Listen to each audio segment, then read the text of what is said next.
all of these proverbs and bywords that we were called as a nationality. All right. So we got sold into slavery for being disobedient, breaking the God of Abraham, Isaac, and Jacob's, which is our grandfathers, breaking his instructions. Now, did I personally do it? No. Have I done it within my lifetime? Oh, absolutely. Oh, absolutely. Some of it was intentional. Some of the laws that I broke were unintentional. All right. Either way it goes, our grandparents, as beautiful as we are, there's nobody that you know that's more beautiful as the Negro race. Africans don't look like us, even though you got some Ethiopians, you got some, what do you call them, Etruscans. You have some of them that favor us, but none of them have not only our skin luster, none of them have our strength, none of them have what the Father gave us as being the children of Israel. So with that being said, you know, our nationality got in trouble for doing what? For breaking the Most High's law, statutes, and commandments. So once you read it, once you see it, once you understand it, it's like, dang, that's what it is. That's us. We're the children of Israel. So this week's Torah portion, we learned about so far, if you were paying attention, we did Leviticus chapter 21 and Leviticus chapter 22. All right, so what we learned about was the Levites getting organized first, and the Most High saying that he was going to put the Levites in charge. But in the process of doing that, you know, it goes from a elder structure from Moses to Moses' big brother, and then from Moses' big brother to his children. So it's Moses, and he does it for all of everybody. You got to think about this. You got one man that literally counted thousands of men, you know, that literally poured oil. Like I might pour oil on my rib. But Moses poured oil, our grandfather poured oil on thousands of Israelite men, on thousands of Levites. He buttoned up thousands of Israelites' garments. He laced up thousands of Israelites' girdles. You feel me? Just to show the Levites how to do first. So the example that I see here is a couple things. One, responsibility starts with the leadership. All right. So that's one thing that I see. All right. The second thing that I see is that Levi, being the, what I was saying earlier, the Haitians, all right, which that's just personally what I believe. You know, if a person doesn't believe it, that's fine. Levi being the Haitians are going through a tumultuous time of civil unrest like the rest of the world. I think that's a prophetic thing that's happening. That's happening in front of us. All right. The tribe of Levi going through it. I showed a video earlier where, you know, they're turning back to voodoo and gang wars. But we seen with this week's Torah portion that the tribe of Levi did what? The tribe of Levi did righteous sacrifices initially. So you take a race or a group of people who used to do righteous sacrifices, and now their whole MO is to take their good things they knew how to do, and instead of dancing for the Most High, now I'm twerking for the ground. But the Most High gave me my dancing skills for him. Now instead of singing praise for Yahweh, now I'm rapping about murdering my biological brother. So the Most High gave Levi the skills of being able to do his holy sacrifice. You got to think about that. Our nationality are the original and first surgeons of the world that for centuries, not only you got the Levites knew anatomy. And when we read the Torah portion and progression, you learn, you know, if you keep reading it, if you keep looking at it, you learn to go into the details and be like, oh, dang, we had to learn how to cut out hearts and livers and kidneys. We had to learn how to know how to separate the head and what parts of the animals do we not eat. We don't eat the eyeballs. In our culture, we don't eat the eyeballs. Why? Because according to the offerings that we gave to Yahweh, we will put the whole head on the part that was to be burned for Yahweh. So in our culture, we don't eat chitlins, all right, because we would separate the entrails. Now, there's so much information that Yahweh gave us that I want to share all of it, and it's really kind of, it's very hard to do without consistent and sufficient help, but it's not impossible with Yahweh. So that means we all have to do more. So let's get into reading this Torah portion and finish this up. A lot of our people don't know what are our holy days. All right, so that's what we're going to get into. All right, our holy days and this week's Torah portion, which is so wonderful. You can't make this stuff up. It's not our time and it's his timing. All right. So I'm happy to teach every new, like my new friends and families I've been meeting out in Cincinnati. You know, that's either from my contract or some of y'all are on here. I appreciate you. Salute, you know, and just y'all I've been meeting up. I appreciate all of y'all because y'all all ask me questions, or we've all he sent us together. So Now we're going into a time frame that's very important to our nationality. We're actually going into a time frame to where we're about to have to do something very hard that you may not have ever been asked to do. All right. Your culture's holy days are not the same as the world's. And the world doesn't want you to know what Yahweh God told you to do in order to get yourself right with his salvation. I can't stand charlatans like Billy Carson, like I can just name off whoever they are. And the reason being is because they don't tell our people how to get back to the Most High, nor they tell our people how to really fix our situation. All right. The way that we get back to the God that put us in this situation is to do what he told us to do. Whatever holy days he said, whether it's the Sabbath, whether it's new moon, and these other ones that we're going to name off and read off that you may have never heard of, your job, obligation, and response. Hey, shalom, Shabbat shalom to whoever just joined in. All right, to all of our new friends and families. All right, your job and responsibility is to learn what did God tell you to do and start doing it, even if it's in the smallest amounts. Me, I like fringes on all my clothes, my t-shirts, my tank tops. I don't have everything. Why? Because there's a scripture that says, in the day of the Lord's visitation, he will punish all of the princes arrayed in strange apparel. So we know that the Lord is coming back. Everybody knows that. I'm not a nigga that's scared to say it. You might be scared to say it, but I ain't scared to say it. We all know the Lord is coming back. If the scripture says when he comes back, he's going to destroy those arrayed in strange apparel, and he told us what to wear, it's so important for us to do it. Now, the law says that we should be covered within our 4 quarters of our garments. All right. And that could be, from what I've seen, 4 fringes, front, left, backside, right. Or it could be a bunch of them going all the way around. My point is to say, if you can't do the minimum, start off with the minimum until you get to the point to where it's, oh yeah, I want all 600 of these 13s in my heart. I want to do all these commandments because it makes me happy to know that I want to see my father again. My biological father, who's currently not amongst the land of the living, I still have the chance to pray for him. I want to see him again. And in case you didn't know, yes, Khan, while we're still alive, we can still pray for our dead family members. We can still pray for them. They're not in the final judgment. So while we're still alive, we should do that. So our children, our friends will pray for us after we die. Here's the point. It feels good to know, to me now, like all of that dumb stuff that I used to do is not attractive to me because I'm trying to get to a further goal. And I want all of y'all to be there, or we make it there together. You know, I'm just a nigga trying to stay out of hell and keep the truth. We got to get back to our law, statutes, and commandments. What did Yahweh, God Almighty, tell us to do? He told us to remember the Sabbath day to keep it holy. Today is the Sabbath. Every 7th day of the week is the Shabbat. He told us to remember every once a month, which is called new moon. He told us to remember every 14th, 15th, going into day of the first month, which is called Passover. And he told us to remember these things because certain things happen during this time frame. And all of those events are stuff that's going to happen again when Christ returns.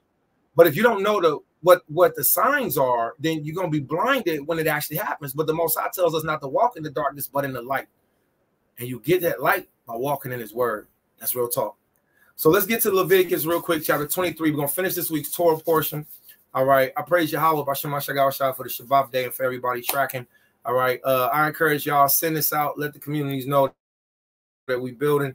We're going through the Torah portion. And salute to those that's going to watch this later too. If I was able to talk and type at the same time, you know, I would be doing that.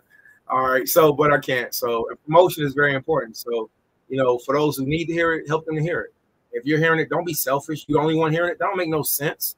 What are you doing it for? You doing it for me? Shouldn't you be listening and hearing for those around you to hear too? Right? So share out. All right. All right. So let's get to it. Let's start our Torah portion reading. All right. Now, Leviticus chapter 23 is where we left off at. All right. And it's called, now, when you look it up on the website that we're reading from, it's labeled as Laws of Religious Festivals. All right. Now, a law is a law.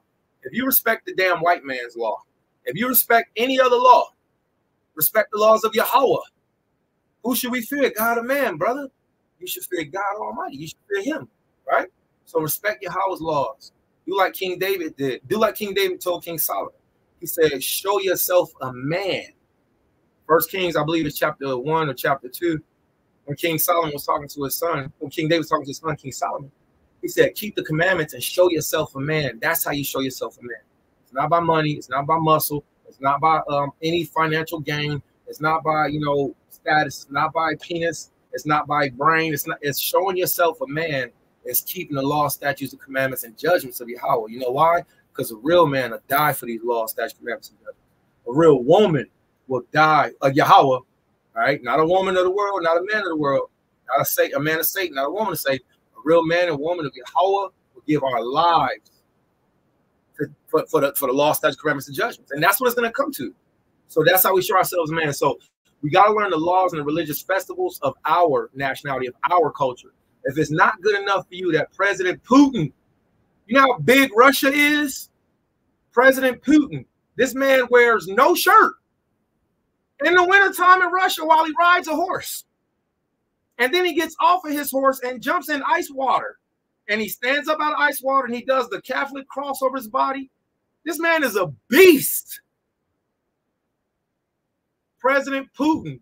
If it ain't enough for you Negroes that the president of where the book of Daniel calls him the great bear with one paw lifted up and 3 ribs in his mouth. This man said that not only is Christ black, but the Hebrews are black, and his country is going to worship the black Christ. And you Negroes don't want to pick it up, then die with your sin. Die with the lifestyle you choose, brother. But hey, and watch this. Sisters, I'm not going with you. Sarah followed Abraham. Shalom is thou, or follow. When you see world signs like this, chariots in the sky, things happening, when you see stuff like this, if you're too afraid or if you're too comfortable to change, stay away from me. And I mean that because sincerely, Christ said, who are my mothers, who are my brothers, those that do the will of my Father? What's the will of his Father? To do his laws, statutes, commandments, and judgments. Christ said, let the dead bury the dead. This is the book of Leviticus, chapter 23, verse 1. Let's see how Yahweh, he didn't tell us to keep Christmas, Thanksgiving. He didn't tell us to keep Saturnalia, I was about to say Juvenile's Day. Jehovah's Witness, I was like, what do you call it? Valentine's Day. He didn't tell us to keep, I don't even remember they holidays. Memorial, Juneteenth. Hey, bro, you working on Juneteenth? Hell yeah. It's June the something-teenth. It ain't in the Bible. The days I won't be working on servitude, the days I won't be slaving on are the days Yahweh freed me for. See, he freed us so we can serve him on these days that he said, you mine. Yahweh said, mine. And then he said, come home and serve me because you mine, or are you not mine? Leviticus 23, verse 1. If y'all ready to read this, put a 7 in the room. All right. Leviticus chapter 23, we're going to go through the feast days. Let's get it. Leviticus chapter 23. Oh, you know what? Help my ayanyan. I need my ayanyan, my eyes, my glasses. Hey, salute. If anybody speaks to my beloved Prince Bayamyan, all right, tell him I salute him for his courage and his life of operating with glasses. And other people might be like, well, I wear glasses too. I don't care. I'm not talking about you. Salute to my Prince Bayamyan for your strength and your young age, all the way up to your young manhood, for going through a warrior's lifestyle and traveling America, all right, and having vision, you know, and seeing things. And I didn't know, Prince, what it was like to not be able to see it until I realized I couldn't see, you know. So, TORAH, thank you for your strength, Miami, and for encouraging me and helping me. All right, so that's for you, son. It's not for everyone. Leviticus chapter 23, verse 1. Waya Amar Ayel Mashah Debarium. Now remember, this week's Torah portion is called "And the Lord Spake." This whole Torah portion for this week It's called "And God Said," and God said, and God said, and God said, and God said, and God said. But niggas don't want to read, they don't even want to listen. So I love teaching and ministering to all of my Gentile friends and families. You know why? Because they love to listen.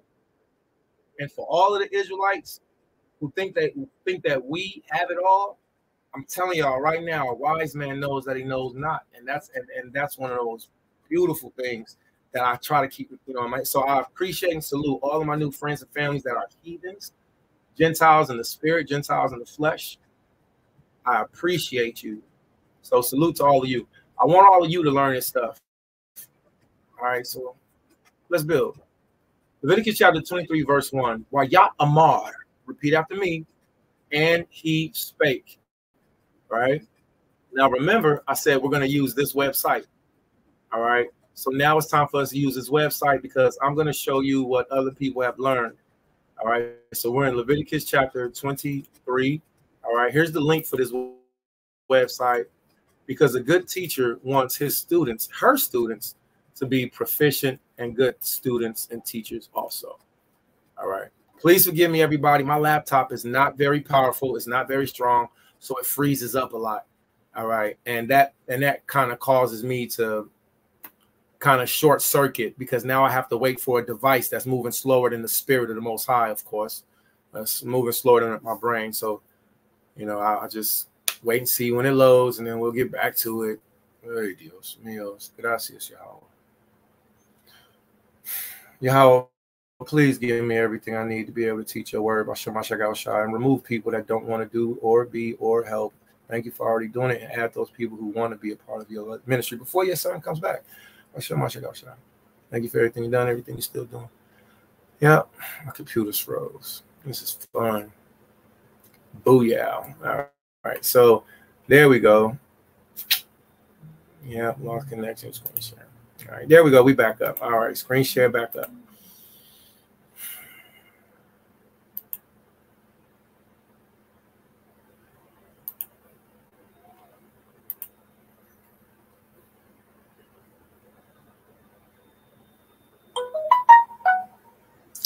All right. So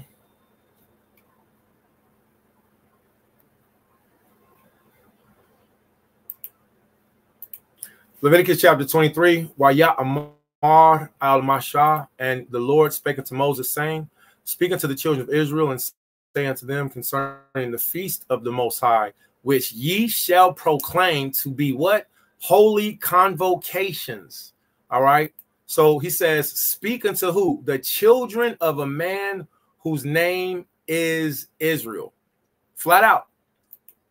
The Most High says, speaking to Israel's children. I have to say this for the sake of over saturating you with the goodness gracious, man. I apologize, everybody. All right, stop sending me messages and keep the Shabbat day with me. How about that? All right. Stop. All right. Keep the Shabbat day holy. I'm not interested in what you're doing. I'm not interested in the world. I'm not interested in your conversation. All right. You want me to listen? I'm not doing what other people do on the Shabbat day. Let them do what they do. If I know what Yahweh said to do, if you know what Yahweh said to do, let the dead bury the dead, or do like Christ said. He said, or follow me. So if you know me and you stop it. It's not gonna happen. Now, after the sun go down, after the Shabbat, let's talk about it. All right. So, and that's the mentality that you all need to have too. And the reason being is if you don't, you will fall into whatever the rest of the world is doing. All right. So the Most High says, speak unto the children of Israel and say unto them concerning, look at this, the feast of Yahweh. It don't say my feast. It don't say your feast. It says the feast of the Lord. Let me say it for you like a person that speaks English. Feast of the Lord. All right. Okay. So these are the feasts of the Most High. He says, which ye shall proclaim. So I have to say it, and so do you. Which ye shall proclaim to be what? Holy convocations. I don't want to kick it with Israelites who don't want to kick it or keep the Shabbat with me and or around me. Stay where you are. Shalom es vow. But if you have a heart towards wanting to be loving and wanting to gather and overlooking transgressions and insults and willing to be an actual child of God, because the ones who can't help and gather and come together, they're children of Satan. If you can't get over yourself, or you can't get over other things, and you can't come together, you a child of, you called a child of Beliar. You're called a child of Baal. You're called a child of the darkness. And I've had some of the most beautiful brothers and sisters that haven't been in the truth for centuries, that have just learned the way and have chosen to debar, chosen to speak, chosen to halak, chosen to walk in the way. And I encourage, as everybody come up and grow together, help each other. Because at one point in time, you had help. Now let's look at this real quick. The Most High says, speak unto the children. Let me make sure we're sharing. All right. Yeah, we're sharing on screen. Speak unto the children of Israel, say unto them concerning the feast of Yahweh, which ye shall proclaim to be holy. What? Holy. Here's our word. Ma-kwa-ra-ah-yah. Ma-kwa-ra-ah-yah. Now the yah at the end means your. Ma-kwa-ra-ah by itself. Ma-kwa-ra-ah means what? What's ma-kwa-ra-ah means? Let's see. Let me correct my speech. What's ma-kwa-ra-ah mean? Ma-kwa-ra-ah means, look at this, convocation. It means assemblies. It means calling. If Yahweh called his children and his nation to have a public meeting, if he called the persons to come to a place and to rehearse and to assemble, then this means you don't have a choice. I don't understand Israelites who do what they want to do and stay separate and not convocate when Yahweh called us to convocate. The Shabbat are holy convocations. I'm going to keep it 1200 with y'all. I'm on the island of Patmos out here by myself. But I'm never by myself. Yahweh saying, you know, he has, you know, prophets upon prophets. Has never been to need a Baal.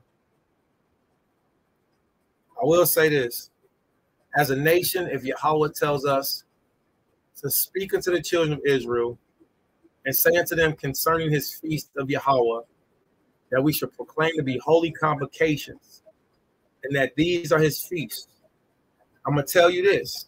If I show you the word, ma-kwa-ra-ah, you're responsible for learning it and for applying it. And that's where Negroes punk out at. It's for not being tenacious enough to see what Yahweh said to do and to continue. But you can do it. So ma-kwa-ra-ah means to convocate. It means to gather. It means to come together. I'm always, look at this. Look, it says reading. We're supposed to come together and read together. Don't tell me that you love your, and you refuse to do the smallest things that the Father says to do and come together. Now, you can tell me you do and I'll believe you. Once you start doing it and once you start showing others, we're supposed to be breaking our necks to come together in these last days. Because what's going to keep us together? Separation or coagulation. Separation or coagulation. What's going to keep us together? Coagulation, being joined together, is what's going to keep us together in these last days. And watch this. This same civil unrest that's happening all over the world is coming to a hood near you. We don't have enough guns. We don't have enough bullets. We don't have enough water. We don't have enough food. But there is enough of us as a nation within our own communities, congregations, city gates to come together and store, to keep the Sabbath together, to cook food, to prepare together, so that when it does get hard, we can join together and we'll be known of each other because we've been practicing ma-kwa-ra-ah. What's that mean? It means convocations. Leviticus chapter 23, verse 3. 6 days shall work be done, but the seventh day is the Shabbat rest, a holy makora'ah. It's a holy makora'ah. Wait, it's makora'ah yah. It's a convocation for you. See that? So all of you Israelites who choose to be individualites,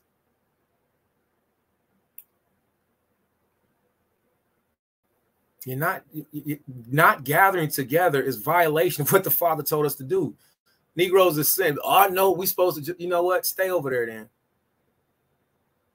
The Most High says 6 days, Sunday, Monday, Tuesday, Wednesday, Thursday, Friday, and then the seventh day is the Sabbath. Starts all over. Sunday, Monday, Tuesday, Wednesday, Thursday, Friday, and it starts all over. Saturday is the Sabbath.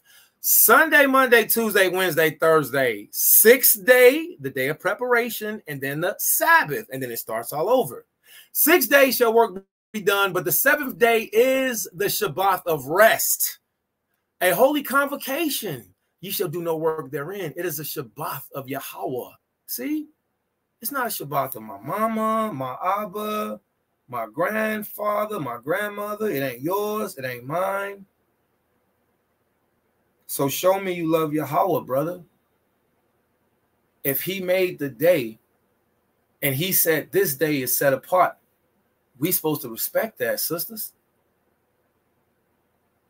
The Most High say, if you love me, you will what? Somebody type it in the room. If you love me, you will what?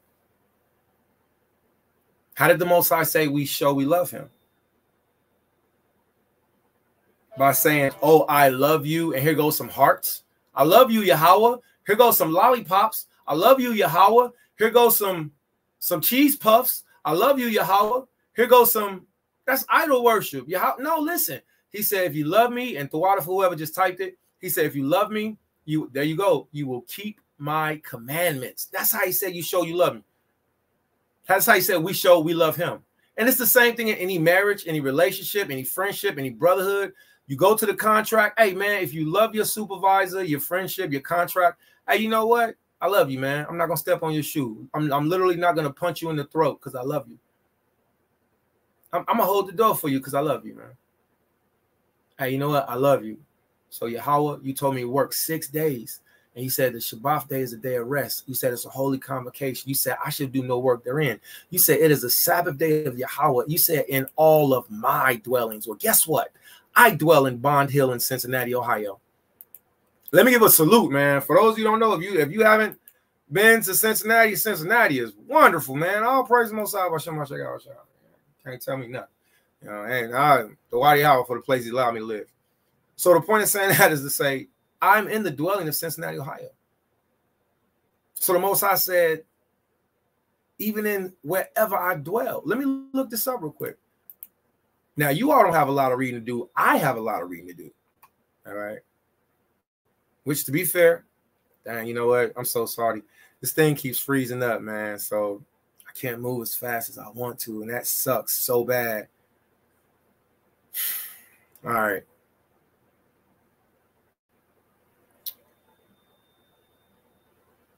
Thank you. Thank you, supercomputer. You are trying so hard. This laptop is trying so hard. Give it up for the laptop, man. Give it up. You know what? You've been holding it down, laptop. You've been doing so good. Man, you know what? I ain't gonna trip on you, man. You holding it down. All praise. The Wadi Hour for all the old school laptops that still be holding. Good job, homie. Good job. You know what I mean? Dropped and all kind of stuff. You touch screen too. You know what? You all cool. Hey, you my homie. You holding it down. Appreciate you. All right, let's give you some rest after this. I apologize, everybody. I want to teach and show more. I don't have the capacity to. Leviticus chapter 23, verse 4. These are the feasts of the Lord, even holy convocations, which ye shall proclaim in their seasons.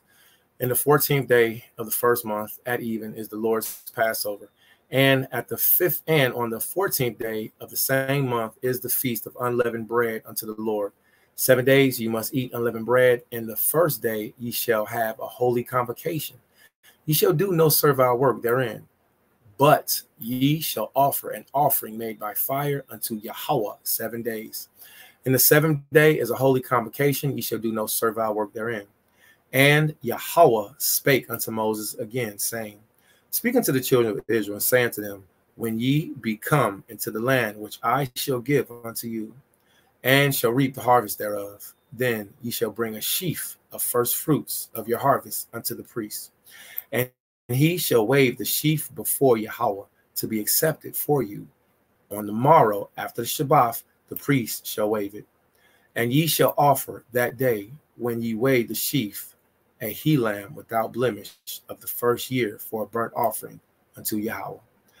And the meat offering thereof shall be 2/10 deals of fine flour mingled with oil, an offering made by fire unto Yahweh for a sweet savor. And the drink offering thereof shall be of wine, the fourth part of an hin. Leviticus chapter 23, verse 14. And ye shall eat neither bread, nor parched corn, nor green ears, until the self same day that ye have brought an offering unto Yahweh, your God. Unto your God. It shall be a statute forever throughout your generations in all your dwellings. Now, I apologize, everyone. I would like for you to very much understand this. And we're going to read it straight through. And if anybody has any questions, you can ask me later, preferably. And maybe we'll be able to go through it. So Leviticus chapter 23, verse 15. And ye shall count unto you from the morrow after the Sabbath, from the day that ye brought the sheaf of the wave offering, 7 Sabbaths shall be complete. Even unto the morrow after the seventh day, seventh Sabbath, shall ye number 50 days, and ye shall offer a new meat offering unto Yahweh. Ye shall bring out of your habitations 2 wave loaves of 2/10 deals. They shall be of fine flour. They shall be baken with leaven. They are the first fruits unto Yahweh. Yasha, please learn how to cook and prepare unleavened bread for yourselves and for your families. I praise the Most High that since the last Passover that I've stopped partaking in unleavened bread. And I have some every now and then, but, you know, I work very hard to either get it out of my system or to keep the unleavened custom. That's also a principle of getting the leaven out of my life, out of my heart. I encourage, if all of you do that, you will not only lose a lot of weight, you'll go through spiritual trips and all this other stuff. And you'll see things happen. So getting the leaven out of our lives physically, mentally, spiritually is very important. And also, you women, a lot of you are not doing a good job at just doing what us husbands ask you to do, or helping your families to be better and more, because you're still being Gentiles in your cooking, in your lifestyles, and you're not preparing unleavened bread for your families. You're not cooking. You're not showing your daughters how to make a nam bread. And it was naan bread. Naan is what men look into. We look into these things, and some of us make them, some of us don't. But Proverbs chapter 31, showing what women and daughters are supposed to be doing. Jeremiah chapter 9, showing what you women just blatantly do not do. And you're fat, and you refuse to change. So eating unleavened bread will really help you. Will really help all of us. It will really cut out the leaven. And I don't mean just you're fat like obese. I'm not fat shaming anybody. What I'm saying is that since I've experienced it and I've done it, I see what it is. The Most High called us fat. He said we've grown with thickness. We've grown over with thickness. Deuteronomy chapter 32. And when he said that, and I said, dang, we're not supposed to be like this. So the point of saying all this is to say unleavened bread is what Yahweh requires. It is so easy to make fluffy, light, airy, unleavened bread, wafers, and then you even have cornbread and you have cakes. So there's 3 different types of unleavened bread that we can make, and I'm a man who chooses not to eat them. But Yahweh's given other ways around it, such as tortilla shells, such as and I don't feel that I should have to go to Kroger's and Walmart to purchase these things when there's daughters and sisters that should be helping making them. So I pray that you all do better, and I pray that the men of Israel do better too. But for you who can't get to those things and do them, you can purchase unleavened bread, pre-made items from Kroger's, wherever you shop at, Lowe's, whatever. I said Lowe's. That's a hardware store. But you can get the tortilla shells, etc., whether hard or flight. Love it. You can get them in wheat. You can get them in barley, and just get you. And this is for the brothers and sisters that are trying to do more, not those who know how to do it and just blatantly aren't doing it. Just whatever. But for those of you who are just now learning, who want to be able to do it, listen, get some flour, make some water. I tried. I'm not a good cook. My unleavened bread turns out terrible every time. And either, I'll see other people do it with their beautiful, delicious, unleavened bread, and they won't share it with anybody. They won't help others do it, but they'll do it for themselves. I want to encourage you, new ones that are coming in truth. Don't be like that. Don't be like them. Learn how to do it and help others, and you'll find a joy in your heart that Yahweh can't take away. All right? Let the dead bury the dead. I want to encourage you all to not only make and learn how to make unleavened bread, but read how in the scriptures we used to do it and we should do it today.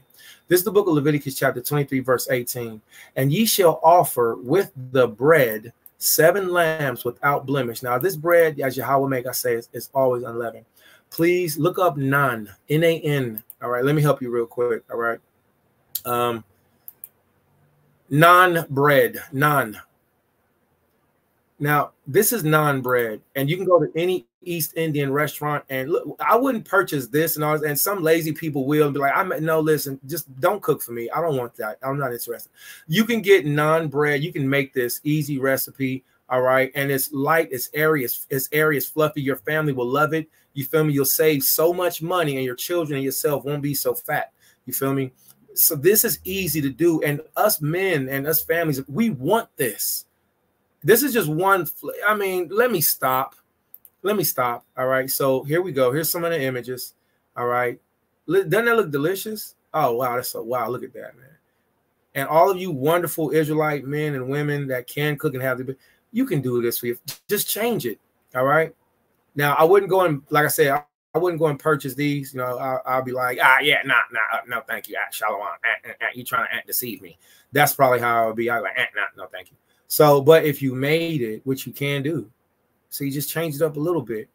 All right. Yahweh said he likes unleavened bread. Why is it that the East Indians are still eating unleavened bread? Why is it that the Arabs are still eating unleavened bread? Why is it that the Africans are still eating unleavened bread and Negroes can't get away from the yeast, from the leaven? You can do it. You can do it. All right. So let's get back to the screen share. All right. Let's get back to the Torah portion reading. So I hope that imagery did something, helped. All right, make sure y'all share out, help the other Mashpachayim. And again, you know, I'll probably be going till sundown. I got me the smallest, most beautiful power nap, you know, and some encouragement, you know, so let's keep going. All right, so Leviticus chapter 23, verse 18.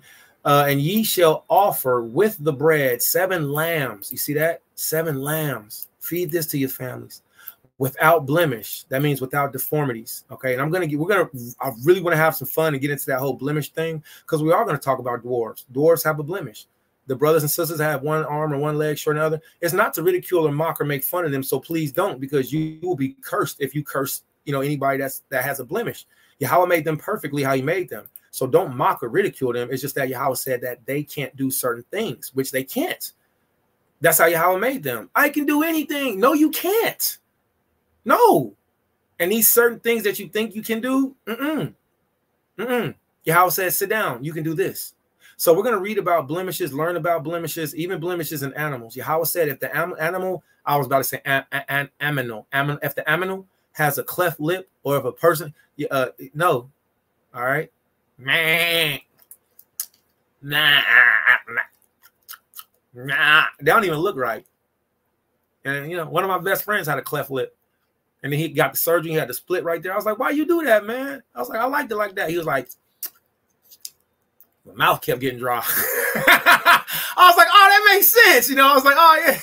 Yeah. He's like, yeah, mouth kept getting dry. I was like, all right. So anywho, but that's called a blemish. All right. But Yahweh said, ye shall offer, and ye shall offer with the bread 7 lambs without blemish of the first year. So it should break your heart to take a little bitty lamb for your sins that's only 1 year old, that's perfectly born, and now I have to give this lamb's life, you know, for my sins.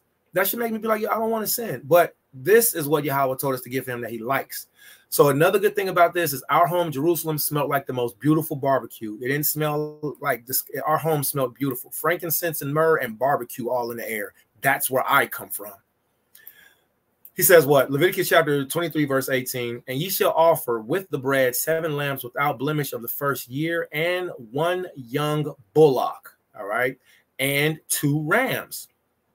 And they shall be for a burnt offering unto Yahweh with their meat offering. Now, meat offering, when you look this up, meat offering is actually what we were talking about, the flour or the bread. We know that it says the word meat, M-E-A-T, but according to Hebrew, it's talking about, I was going to say cupcakes, excuse me. It's talking about cornbread. It's talking about, like what I showed y'all, that naan bread, the unleavened bread. That's what Yahweh was talking about when he says his meat, all right? And then when he's talking about his sacrifices, he's actually talking about, you know, the flesh.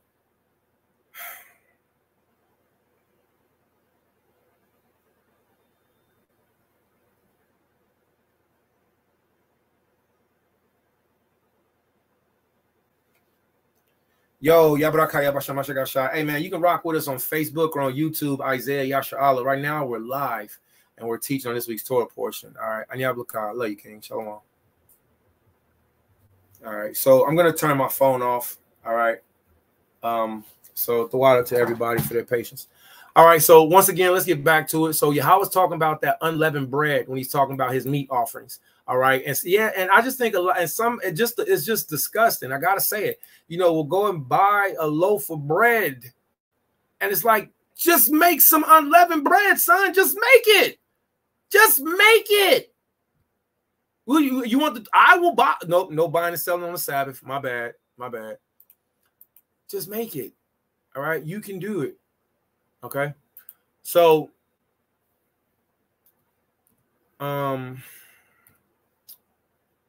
let's pull this up real quick.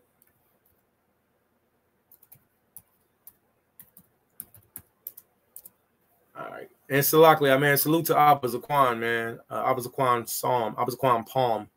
You know, elder father, man. That man, he typing and not looking at the same time. I was like, you can type and look. That's hard. I can't type and talk at the same time. The whole world stops if I have to type and talk. I'd be like, hold on, y'all. So salute to all y'all and talk at the same. Salute to all you typers and talkers. All right, so let's get some ambience, Nagayana, some ambience music. All right, so back to the Torah portion. Chapter 23, verse 18, and ye shall offer with the bread 7 lambs without blemish of the first year, and 1 young bullock and 2 rams. They shall be a burnt offering. They shall be for a burnt offering unto Yahweh with their meat offering and with their drink offerings. So as I was saying to one of my beloved family members recently, yeah, we pour out liquor. It's okay to listen. It's okay to pour out a drink offering to Yahweh. Y'all seen what's his name? King, the brother King James, the excellent basketball player, when he takes the powder and he throws it up in the air like that. That's in the Torah. When we did the meat offerings, when we made the flour, we would make a certain amount of it and we would offer the rest of it back up to Yahweh. All of this stuff is biblical. You just got to know the scripture. So when you see it, you be like, oh, dang. LeBron James, that's what I meant. All praise. All right. So the Most High says, and their drink offerings, even an offering made by fire of sweet savor unto Yahweh. So the Most High does like the smell of his sacrifice. He does like the smell of his barbecues, just like we like the smells of them. Just no pork. All right. No chorizo. I think chorizo, no pork. All right. Leviticus chapter 23, verse 19. Then shall ye sacrifice one of the goats, one of the kids of the goats, for a sin offering, and 2 lambs for the first year for a sacrifice for peace offerings. And the priest shall wave them with the bread of the first fruits for a wave offering before Yahweh with the 2 lambs. They shall be holy to Yahweh for the priest. Or in other words, after the Levites gave the sacrifices, the Levites ate the rest of the offering. So that's what that's telling you. So now I've given my offering, and now that I've given my offering, the Levites and everybody who belongs to that Levites family, they are taken care of. They get to eat that beautiful meal. And I had my portion. I've given my oblation to the Most High. I'm full. They're full. Yahweh's happy. We're all good. I'm going to play Mortal Kombat. We're good. All praise. Come here, Javier. Where's the Mortal? Come here. What's happening? Let's chill. See, this is how shalom and reconciliation with the Most High was given. I offended the Most High, or we just, this ain't even just offense. This is on our feast days. See, our feast days supposed to be days of joy. They're supposed to be days of sorrow and sadness and bitterness and gloom and anger and nah. The Shabbat is supposed to be a day that smells wonderful. All of our food from the day of preparation, Friday, is supposed to have our kitchens lit. Our whole communities, neighborhoods, everybody's supposed to be chilling right now, doing the same thing. Good food, everybody rested, everybody smell good. Yaladium children all playing. Bahamayim, the beasts, the animals, they all at peace. And the word of Yahweh being read.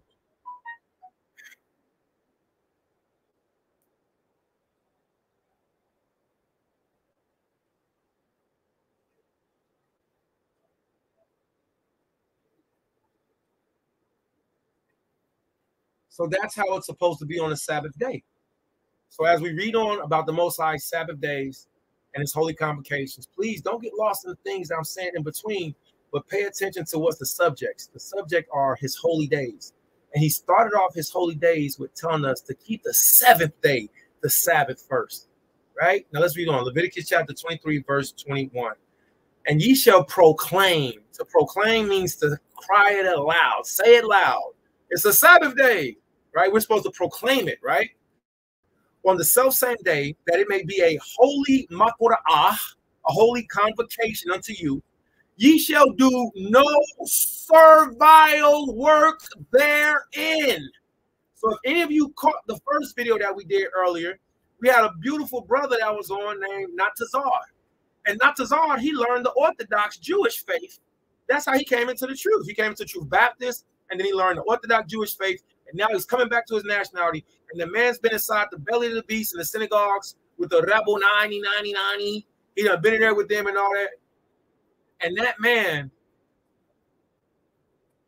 has told us that in their customs, they will teach you you can work on the Sabbath day. Isn't that terrible? Yet they call themselves the representatives of the God of Abraham, Isaac, and Jacob. You Negroes can blatantly read this and see what Yahweh said. So don't follow the ways of the Gentiles. Yahweh said, do no servile work. Let's look up servile one more. Oh, you know what? I shouldn't do it because this thing just, I apologize. Let's read through. I don't want the laptop to freeze up. The information, the thoughts, it comes so quick. Sometimes it's better for me to not talk than to have to go through the frustrations of trying to get it all out. Let's just read through. Right tool for the right job. Leviticus chapter 23, verse 21. And ye shall proclaim on the self day that it may be a holy convocation unto you. Ye shall do no servile work therein. It shall be a statute forever in all your dwellings throughout your generations. This changed my life. You mean to tell me God Almighty said that I ain't supposed to do nothing? You mean to tell me he gave me a reason to tell people I ain't working? You bugging, son. Hey, yo, I won't be there. Why not? God said so. Bye, click. What you gonna do to me? Yeah, I said God said so. Bye. It shall be a statute forever in all your dwellings throughout your generations. I'm still alive. We're living in this generation. Remember, see, he said, remember, you forgot. We forgot the Shabbat. We forgot these holy convocations. So come back. Remember, if I told you that Valentine's Day was about beating your wife and having sex with goats with leather straps, would you still do it? If I told you the symbol of the heart is the symbol for abortion, it's actually the symbol for a plant called the cellophane plant. And the cellophane plant used to do wonderful things. But if you ate the cellophane plant, it would cause your child to abort what's inside of you. That seed is shaped like a heart, but the cellophane plant has other properties that it does too. It's just that we misuse the plant. And I need to repent for this because I've been teaching for years. Don't be having no hearts in my family. Don't be having no hearts. Well, I'm going to start accepting and allowing hearts to be used because, and I was like, yo, it's a symbol. Well, you know what? we use the symbol of the shape of the cellophane seed for the wrong reason. So now I am cutting off the band that I put for the symbol of hearts to be used in my family. So Thak, the house of Karawatazaya, can now use hearts. All right. I do not encourage that, you know, we be silly. All right. To know what the heart shape came from, which was a seed from a plant called the cellophane plant. To know what it was used for, to dissolve babies inside the womb, because women wanted to keep their figures and they wanted, it was the first form of abortion.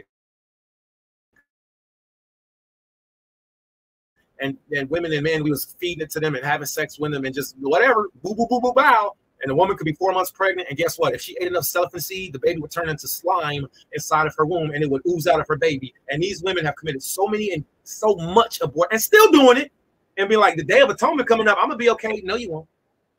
Nope. No. So I speak against it in that right, but I am going to end the band on that because the point of saying that is to say, we're still alive. You know, these are our generations. All right, the symbol of the heart, you know, et cetera, et cetera, et cetera. All right, so go back and watch the replay, and then you'll get all of that together. Let's get back to this. So it shall be a statue forever in all your dwellings throughout your generations. All right, no servile work, no esclavo, no slave. Leviticus chapter 23, verse 22. Now, when we were in our land, when we had our own gardens, this law right here, the subject is going to change. All right, but I'm going to prepare you for the subject change. The Most High told us when we owned our own land, when we had our own gardens, if I had a grape garden, and salute to my beloved Rib, who loves grapes, if she had a beautiful grape vineyard, and she had cotton candy grapes and sweet grapes and bitter grapes and all these grapes, at the end of the year, when it was time for all of us to go out and collect our grapes, because we didn't want the grapes to go bad, and it was time for us to use them, this law right here tells us, as a nation, don't be greedy.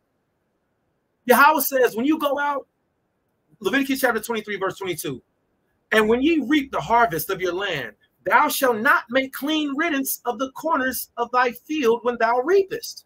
Let me explain. Don't do what the white man does when he goes out and picks every apple off the tree, every piece of corn off of the stalk, every orange off of the tree, every grape off of the vine, every cucumber off of the vine.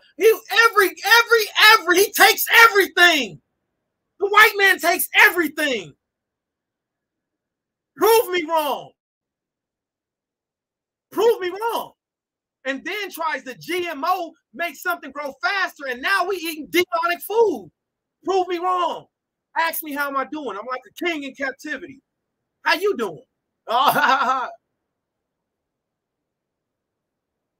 So the Most High teaches us to not be greedy. Leave something behind. This is a law for our nation to teach others how to share. When we were children, that was one of the fundamental rules. Share. Share. No, honey, we're not going to take everything. Leave something behind for those who don't have it. And that way Yahweh will give us more. That way we'll be taking care of others. Unless you have a wretched heart and you don't want to share. Leviticus 23, verse 22. I encourage you all, have a good heart. Learn how to share. Be like Pitney. Be like children again.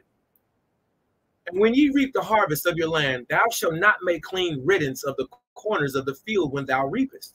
Neither shalt thou gather any gleanings of thine harvest. The gleanings is like the little bitty leftovers. See, the white man Esau, and I have to say it because it ain't my nationality that owns these things and that's doing it. Who owns Quaker Mill? Or who owns Quaker Oats? Who owns General Mills? Who I just named off the same company. Who owns the cereal companies who literally will go and get all of the grain, all of the oats, and will sweep up all of the oats off the floor. Then they'll put it through a straining process. Then the oats that they picked up off of the floor, they'll put them in packages called instant oatmeal. And then you eating trash. That's dirt floor cereal. Why do y'all think I eat muesli? Why do you think I get the cereal with the oats and I make my own oatmeal? Because the packages is the floor oatmeal. The water armor for the Zaquan for teaching us that. See, Esau will take the gleanings just to make shekels off of it. Yahweh teachers don't be like that. And if you want to learn more, go and read 4th Maccabees and how the law teaches us how to give back. Let's read on. Neither means don't do, nor never, don't do it. Neither shalt thou gather any gleanings of thine harvest. Thou shalt leave them unto the poor and unto the stranger. And then he puts his stamp on it. He says, I am Yahweh, your God. So the Most High says, leave some for the poor. Isn't there poor Israelites all around? Come on, I'm one of them. Every now and then I hit up my bros, be like, bro, hit me, hey, send me 10, 20, 30, 40, 50, 60, 70, 900. And they be like, okay, con. I be like, yo, 7 years. They be like, yeah, con. But the scripture says, if you have it to give, don't have your hand closed. And don't have your hand opened to receive. So Yahweh tells us, don't be like this. And when it's time to give, don't be like this. I don't got it. If you're right fair in the middle balance, and I know I got 7 years to pay my brother, my sister back, but I give it back to them whenever I get it, boom! Not only am I clearing for my debts, we got the chance to operate in the scriptures. I'm a nation man. You right, I give you right. You give it to me, give, and I give it back to you, press down, shake together, Shaman point to your book. And that's what he said. So I don't operate in fear. I ain't look. My family isn't lacking. The house of Karatazaya is not lacking. By showing my Shai. And guess what? Impoverished, but rich in faith, rich in Yahweh, because Yahweh provides. I have never have I seen the righteous forsaken, yet have I seen the righteous forsaken or a seed. Never have I seen the righteous forsaken or a seed begging bread. Excuse me, I speak it as a man. We've never seen the righteous of Yahweh forsaken, nor his children begging for food. No, some crumbs to me after the moon. No, because Yahweh will provide for you if you depend on him, right? So he tells us to leave some for the poor and for the strangers. And then he says, I am Yahweh, your God. Yahweh's my God. This is what he told me to do. Leviticus chapter 23, verse 22. Now remember, this week's Torah portion is called, and he said. Look at this. And Yahweh spake unto Masha, saying, Waya Amar, I'al Masha Debarium. Amar Hayaladim Yasha Allah Debarium. Speak unto the children of Israel, saying, in the 7th month, in the first day of the month, ye shall have a Shabbat of memorial of blowing of trumpets. Now, if you're not familiar with this, let me tell you, you African-American Negroes, you Rastafarian brothers, you heathen brothers and sisters, twin family members, let me tell you, one of your holy convocations is a day where Yahweh told you to get as loud as you want to get. Get as loud as possible. Yahweh said you got a turn-up day called the blowing of trumpets. And that's the day where I don't listen. First of all, I only speak quietly when, but when Yahweh tells us to blow the trumpet, to blow the shofar, and it's a day of celebration where we all eating, kicking it, barbecuing. We are the most kicking it nation. The Most High gave us the most feast days, the most celebrations, the most cookouts, the most days off work.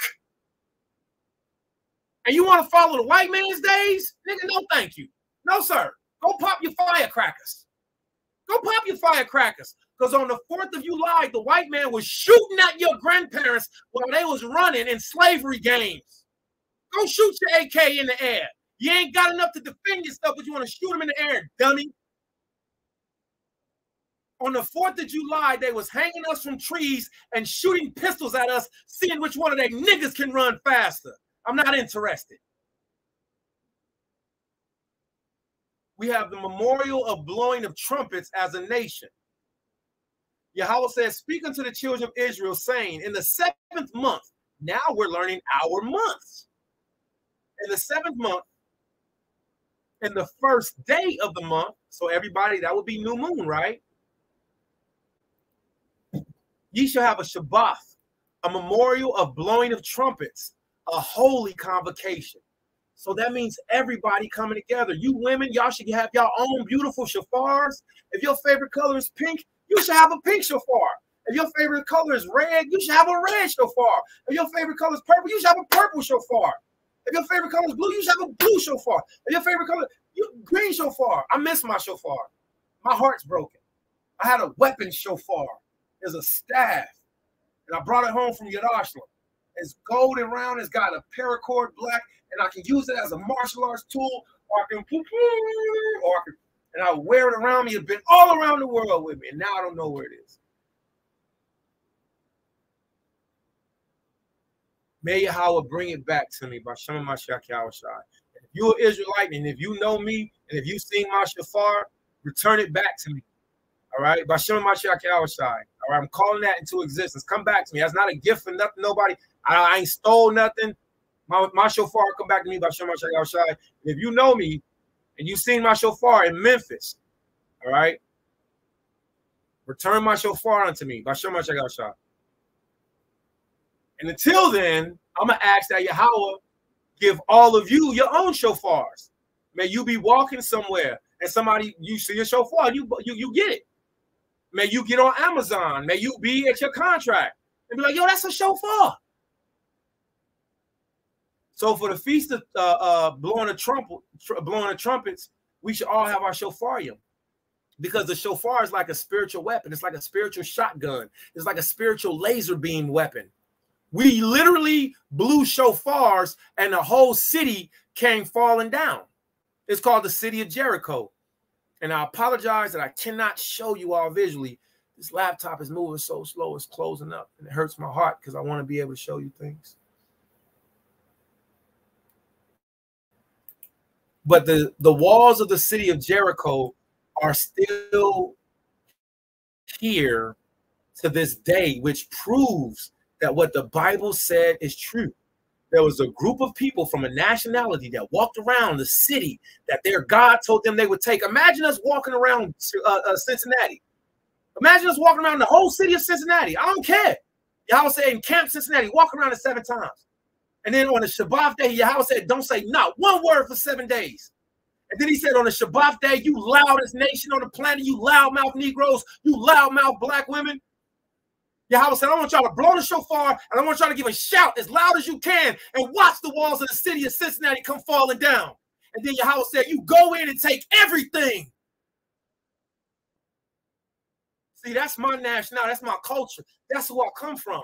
I come from a militaristic society. We are not the same. We're not alike. What is that? I got to do it. I got to do that because we're not alike. So what if you having a shofar, you blowing a shofar really did bring spiritual power? I miss my shofar so much. There's so many things I miss from that past life for that dead man. But let the dead bury their dead. There'll be a new thing. New things are coming. This feels like a new thing. Holy Spirit moving. That's a song that I like. Let's get back to it. Leviticus chapter 23, verse 25. All right. The blowing of trumpets. So remember that, everybody. This is a holy convocation. Write that down. When you hear it again, you should be like, hey, what's the next holy day? So that's the blowing of trumpets. Not Christmas, Easter, Thanksgiving. The blowing of trumpets is what your God told you and your grandparents to do. And when we did blow the trumpets, he showed up for us. Think about it. They took it away from us. We don't use it. Negroes be scared to be loud for the Most High, but they'll play the most wicked music out loud and turn it up so everybody and their children can hear it, but won't turn it up for Yahweh. You bugging, son. I call that a coward. I call that a race traitor, and I call that a coward. We're going to blow the shofar. We're going to call down the power of Yahweh, and I'm going to let the dead bury their dead. And when the Most High come and these birds start eating people's eyeballs, I'm going to pray that my family and my friends are all safe, and we celebrating while we watching the destruction of our enemies. This is the salvation of our nationality. I didn't mention not lifting up one firearm, did I? I'm talking about our God saving us. Believe if you want to, don't believe you want to. This is what we doing. Leviticus chapter 23, verse 26. This is the next holy day that as a nation, our people have to learn. It's called the Day of Atonement. Now, I'm going to read about the Day of Atonement, and then I'm going to talk to you about it. But let's go through it. So write this down for yourselves in your own lives, in your own hearts. All right? Leviticus chapter 23, verse 26. Waya Amar al-Mashah Debadia. And Yahweh spake unto Mashah, saying, also, in the 10th day of the 7th month. So let me help you out with this. I'm not very good with numbers as far as I know yet. Remember, we're in the same month, the 7th Hebrew month. I encourage you all, Google, what is the 7th Hebrew month? When is the 7th Hebrew month? When will we be in the 7th Hebrew month? So watch this. He gave us so far 2 holy days in the same 7th Hebrew month. And since you are a Hebrew, you have to learn your months. Did that just blow your mind? That you know January, February, March, April, May, June, August, September, December, blah, blah, blah, blah, blah. You know the white man's months, but you don't know your own. Did that just blow your mind? Did that just make you think like, damn, I don't know nothing? We don't know our holy days. We don't know our months. We don't know how to dress. We don't know how to eat. We don't know which direction to pray. We don't know our language. And that proves we are the Hebrews. Because Yahweh said you will lose your heritage, your nationality, your knowledge of self. And that proves you're an Israelite. Hallelujah. So now it's just time for you to learn. So on the 7th, on the first day of the 7th month, we have a holy day that's called the Feast of Blowing of Trumpets, the Memorial Blowing of Trumpets. And we'll talk about that more as you learn more. Leviticus chapter 23, verse 27, the Most High says, in the same month, but on the 10th day, now remember, we just blew trumpets, right? We had a great feast. We kicked it. But the Most High says on the 10th day, I want you to do something different. Watch this feast or this holy day Yahweh tells us to keep. It's going to sound crazy, but you can do it. Leviticus chapter 23, verse 27. Also, on the 10th day of the 7th month, there shall be a day of atonement. It shall be a holy makorah, a holy convocation, a holy gathering unto you. Ye shall afflict your souls and offer an offering made by fire unto Yahweh. Ye shall do no work in that same day, for it is a day of atonement, to make an atonement for you, to make an atonement for you before Yahweh your God. For whatsoever soul it be that shall not be afflicted in the same day, he shall be cut off from among his people. And whatsoever soul it be that doeth any work in that same day, the same soul will I destroy from among his people. That's 2 separate threats. And let me tell you all, when Yahweh threatens, he comes through on his threats. He's not like us, to where we be like, oh God, oh bruh, oh my, oh my, oh my. If this happened, oh my, oh. See, he ain't like us. When he says on me, he will kill you. Or you'll get a big lump in your body somewhere you can't explain. Or your booty hole will fall out and you can't put it back in. Prolapse in the worst way. Or maybe you just die. And then after you die again. It ain't worth finding out. For those of you who don't know, I've been beaten to death. I've been beaten to death. And it's not a fun experience, which is a part of the reason why I'm such a hard fighter. My objective is to go home every day, if Yahweh allows. And in my filth and wickedness, I have a prayer that I've been praying since I was a virgin. And oh, yeah, do I miss those things. That's why I chirp with the birds, because I miss purity.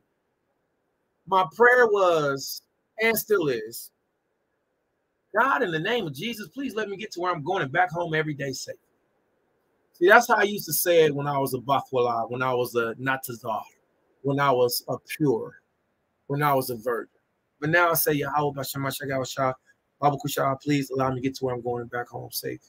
Or I even say it for other people that are separating from me. Now, please let them get to where they're going back home safe. Because I know what it's like to be beaten to death. I know what it's like to be beaten to death. And it don't feel good.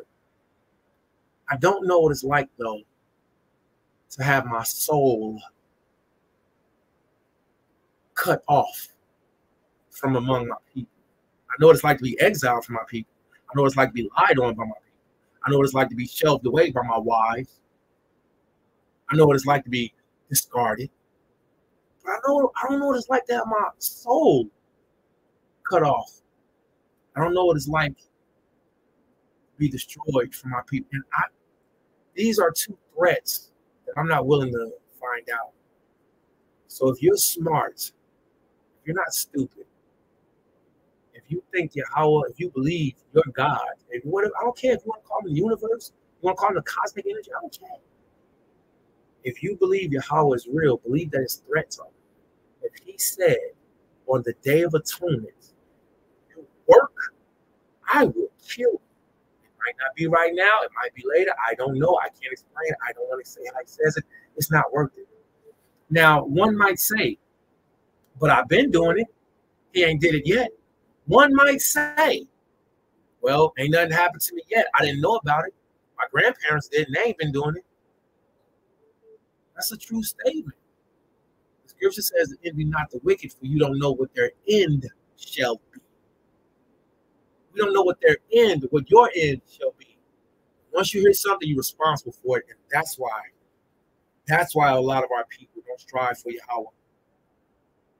Because we got to be responsible. We got to change. We got to do something different. And what I like doesn't agree with what Yahweh said I have to do. So don't tell me certain things. I'm not interested. I'm going to tell you what Yahweh said. Let's read on. So I encourage everybody, when the Day of Atonement comes, before the Day of Atonement comes, learn about the Day of Atonement. Be very concerned. Be very concerned. Because if Yahweh gave us party days, he gave us feast days. There's certain days where he said, wave it in the air. He said the Levites take the lamb and they take the offering and they wave it side to side. That's called a wave offering. And wave it like you just don't care. And then be ready to party with Yasha Allah Kwam. Let me hear you say, oh yeah. That's a real thing. Throw your hands in the air, wave it like you just don't care. That's in the Bible. That's how we gave praise to Yahweh. Did you see the white clubs come up with that? Did you see the Chinese clubs? Put all your hands in the air? No. It was the Negro institution because it's embedded in us and it's deep rooted in us. So then when you see it on the old music video, when you see it, and then when you hear it in the scriptures, you're like, oh, you can't make this stuff up. Yahweh left signs for us. So we are the most party nation in the world. And if Yahweh said, take one day and apologize to me for everything you did your whole life, I'm going to do that. You can't listen. I don't know what's going to happen when I die. And I don't even like hot showers too much. I don't like getting burned on the stove. I don't like drinking hot coffee. I don't like my soup too hot. I don't want to risk the judgment of something that I can't handle because something I didn't want to do for a temporary time. So I'm not interested in any Gentile holidays. Today, Yahweh is teaching us the feast of him. So let's learn them together. Leviticus chapter 23, verse 30. Let's go back to 29. For whatsoever soul it be that shall not be afflicted in that same day. Now, let me help you with this. On the Day of Atonement, it's your responsibility to make yourself cry. It's your responsibility to make yourself cry. Cry, cry, cry.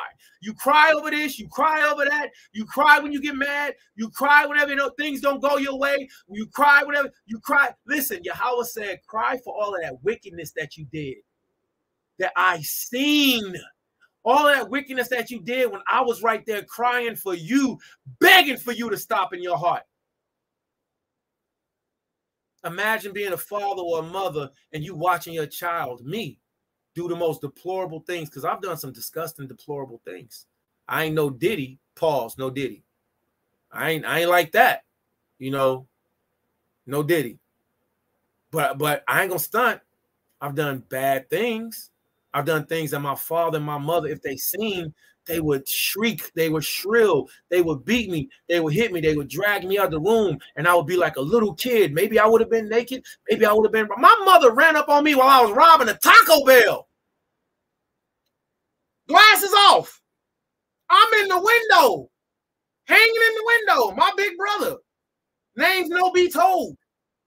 My big brother holding up my legs. I'm like, all of a sudden, I feel my legs drop. I'm like this. I'm like, bro, what you doing? This Negro, pedaling foot up the corner. I say, ah! I say, blood, where you going? And the next thing I hear is my name being called. Gracias, get out that window. What was you doing? The Lord woke me up in the middle of the night, told me, I knew you were. Why don't you get out that window? This woman that said, my mother, excuse me, this holy woman, this holy blessed woman who conceived me out of her womb, she walking up the street in her robe and her house shoes while me and my brother trying to rob a Taco Bell, calling out my name, talking about come home. The Taco Bell is less than a block from our house. No, thank you, mama. I'm running out. Me and my bro, we ran the opposite direction. She's still walking, talking about, you got to come home. See, we've all done something wrong. And for that robbery, for those times when I was naked, for those times when I was defiled and defiling myself or defiled others, Yahweh said, give me one day. He didn't ask us. He said, apologize to me for one day. And if you don't, I'm going to cut your soul off from your people. And if you don't, I'm going to cut your soul off from me. This is called the Day of Atonement. If you are my lover and you don't apologize to me, you ain't making no atonement, you ain't my lover. If I am your lover and I've offended you, guess what? I'm going to try to apologize quickly, especially if I'm wrong. Yeah, if I know I'm wrong, let me put my hand over my mouth. Apologies. I apologize. Anita Baker. That's one of my favorite songs. She apologizes to her father in the song. She apologizes to her lover in the song. I hope she apologizes to Yahweh God. So the Day of Atonement is important. It's not a day of lust. It's not a day of getting drunk. It's not a day of partying, reveling. Think about it. Every hella day America gives you, you get faded on. You either get wasted on or you get sexually molested on. Think about it. Thanksgiving. Here come the nasty uncle or nasty auntie sitting at the dinner table with me. Valentine's Day, you know what that is. Christmas, I don't know, whatever. In case we can go through it, all of them are perverse. There is no safety but in the God that gave you breath. Let's read on. Leviticus chapter 23, verse 29. For whatsoever soul it shall be that, for whatsoever soul it be that, let me slow down. For whatsoever soul it be that shall not be afflicted in that same day, he shall be cut off from among his people. And whatsoever soul it be that doeth any work in that same day, the same soul will I destroy from among his people. Now, there is a such thing as mercy and grace, and when we don't know, we don't know. The Most High says to wink at ignorance. The Most High says he winked at our ignorance. But he says now he commands all men everywhere to keep his commandments. So me and you, he tells us if we do or say something stupid, man, don't even try. My brother Free from Yerushalayim, Teladai, from Madai, he does an excellent job at winking at people's ignorance and call them out on it. So we have to overlook people's ignorance, wink at people's ignorance, all right? And Yahweh does it for us, okay? So he gives us mercy and grace when we don't know. But then once we do know, we held accountable. So just do better. You still alive? Do better. Super easy, barely an inconvenience. Leviticus chapter 23, verse 31. Ye shall do no manner of work. It shall be a statute forever throughout your generations in all your dwellings. It shall be unto you a Shabbat of rest. The Day of Atonement is a Sabbath day of rest. If you don't know how to cry, let's talk about it. All right. Crying is very spiritual, it's very powerful, especially crying for your own wrongdoing. Remember, you're crying to Yahweh.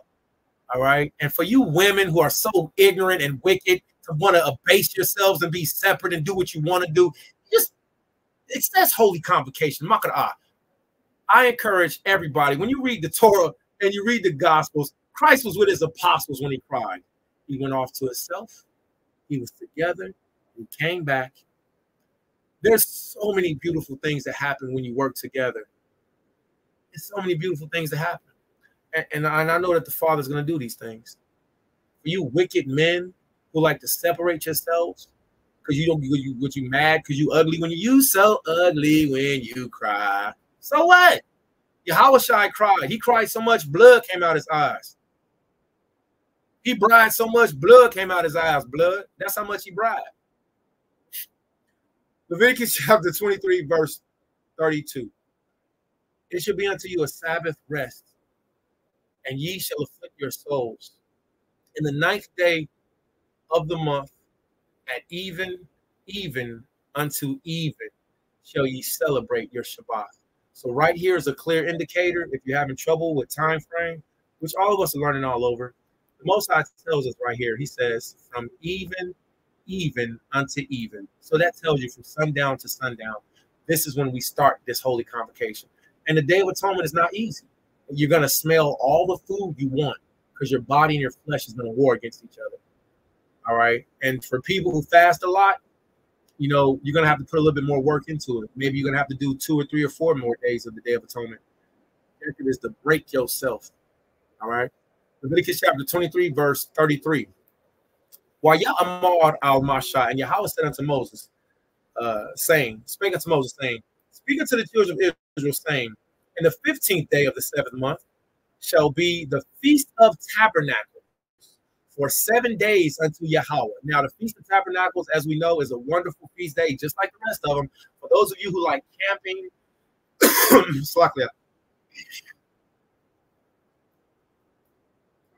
get out and don't come back.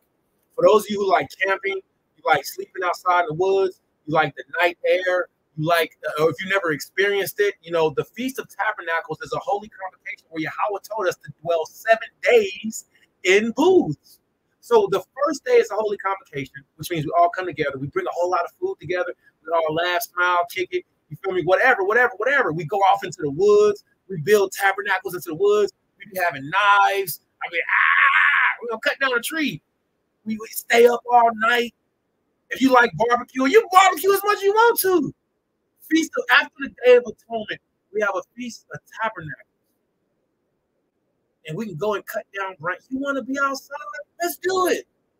See, you don't understand what your holy convocations, what your feast days are, because our whole lives we've been fed their history. See, we have antiquities. They have histories, right? So our antiquities and our feast days are way better than theirs. When I say theirs, I mean the white man's. I'm not afraid to say white man. I understand you Negroes that whisper whenever you're talking about the damn white man. He's the white man. Talk about him. He talk about you in your face. He talk about you behind your back. You're not his friend. You're not his co-worker. All of that stuff be a charade until it's time for them to say, I'm going to save my job. I'm going to save my ass. Then you another nigga. Well, I am an Israelite from the tribe of Judah and the tribe of Gad. I'm a Hebrew. And some of my best friends were from these other nationalities. They know exactly what it is. The Most High said he will bless those who bless us. He'll curse those who curse us. So if they operate right, Yahweh will bless them. If they do like their grandfathers, Yahweh will curse them. And that's why a lot of them cleave onto us. But when they cleave onto us, you got to show them the right way. All right? Not to abuse Gentiles, but to teach them Yahweh's ways. Let's read on. So the Feast of Tabernacles, Leviticus chapter 23, verse 35. Wait, let me go to 34. Speak unto the children of Israel, that's our nationality, saying, the 15th day of the 7th month shall be the Feast of Tabernacles for 7 days unto Yahweh. So start buying your tents. Start getting your camping gear. Don't let nobody tell you can't keep the Feast of Tabernacles if you can't go to Jerusalem. You mean to tell me? Let's read on. On the first day shall be a holy convocation. Ye shall do no servile work therein. 7 days ye shall offer an offering made by fire unto Yahweh. On the 8th day shall be a holy convocation unto you, and ye shall offer an offering made by fire unto Yahweh. It is a solemn assembly. You see that? And you got these wicked Negroes. I had enough. I don't want to come to the Feast of Tabernacles. Want to keep the Day of Atonement alone. Want to keep the Sabbath alone. The Most High said that these are holy convocations. People do this because they have hatred in their hearts. They don't love their neighbor. They don't love themselves. They don't love their children. They don't love Yahweh. They love Satan. They love themselves. So they want to be by themselves. Let them. So for those who love Yahweh, who want to grow, develop, join, who want to see what it's like to live under the love of a community of people who actually believe that there's something better coming, gather yourselves together, O nation not desired. Yahweh said the Feast of Tabernacles is a holy convocation where we all sleep under the stars, we have fun, the pitney them playing. And if you're a wicked man who want to sit by yourself, if you're a wicked woman who want to sit by yourself, go and stink somewhere else. Because all of these children will be playing, and there'll be fringes. I said fringes. There'll be fringes, and we'll be playing Gadite music, and we'll be having night lights and glow lights, and it'll be fun.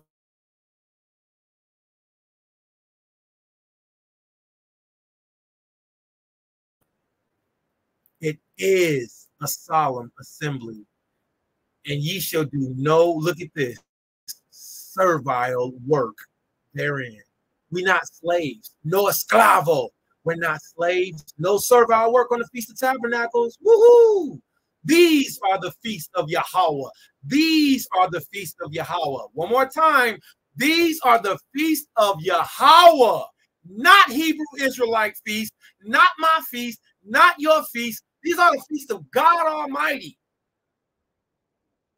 Show respect to your grandparents who believed in God. You just didn't know that this was in the Bible. So now that you know, do something about it.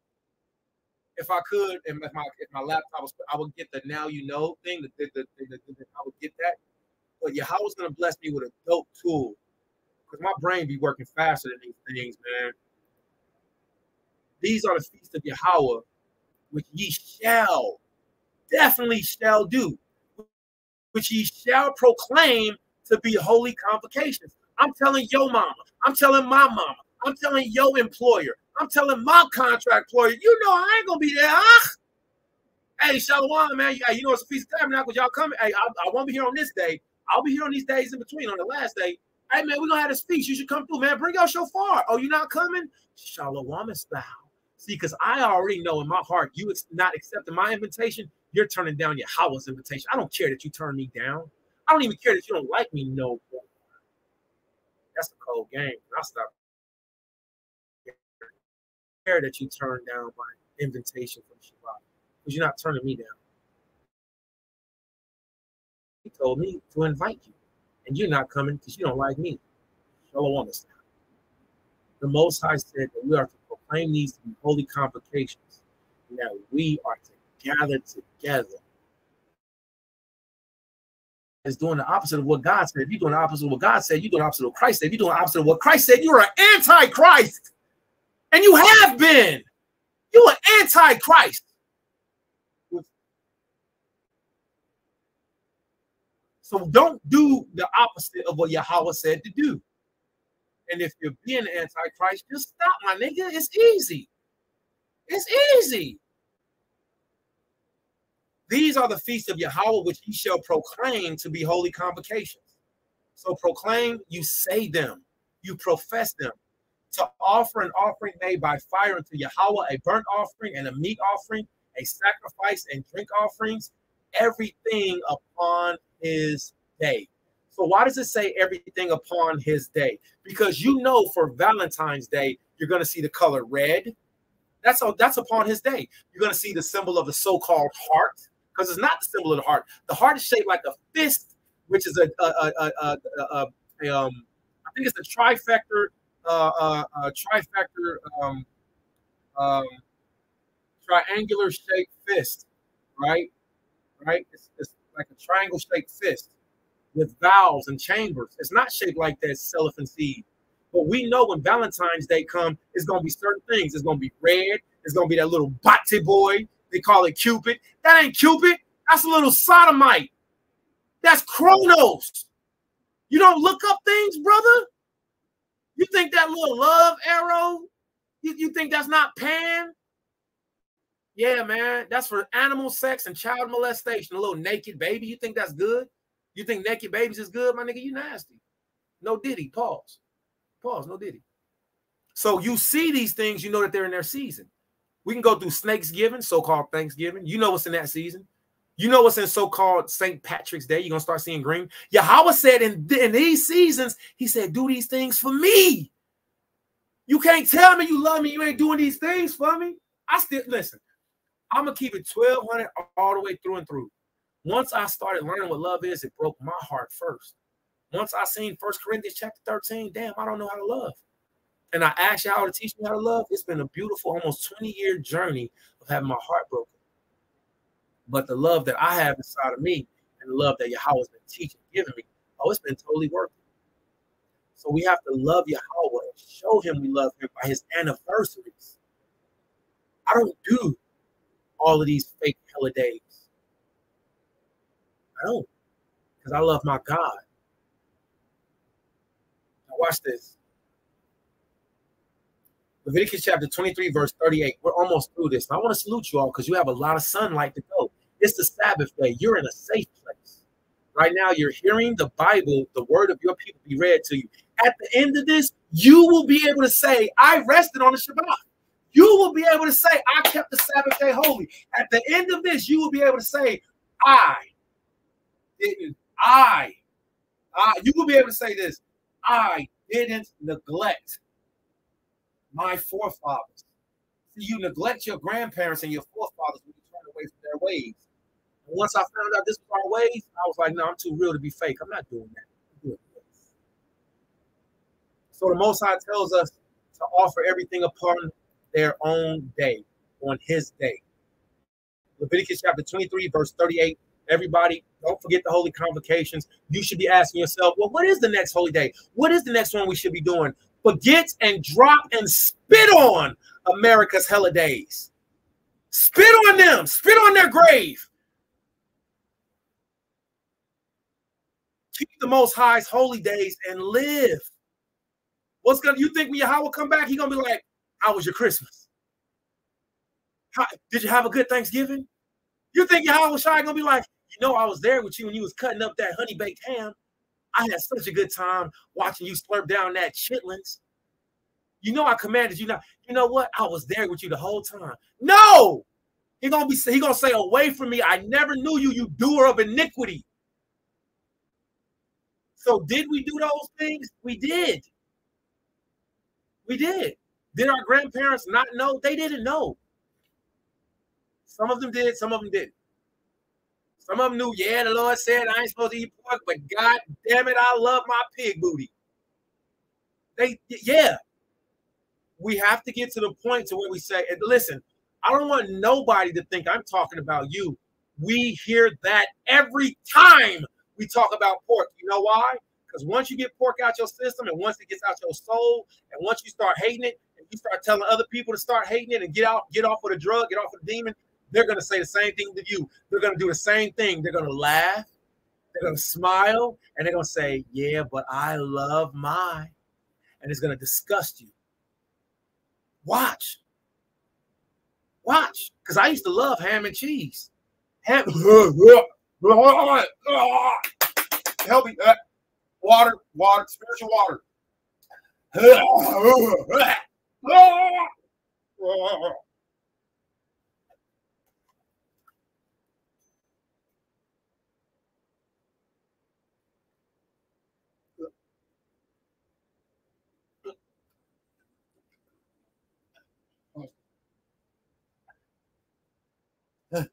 Okay. Look, you know how you get.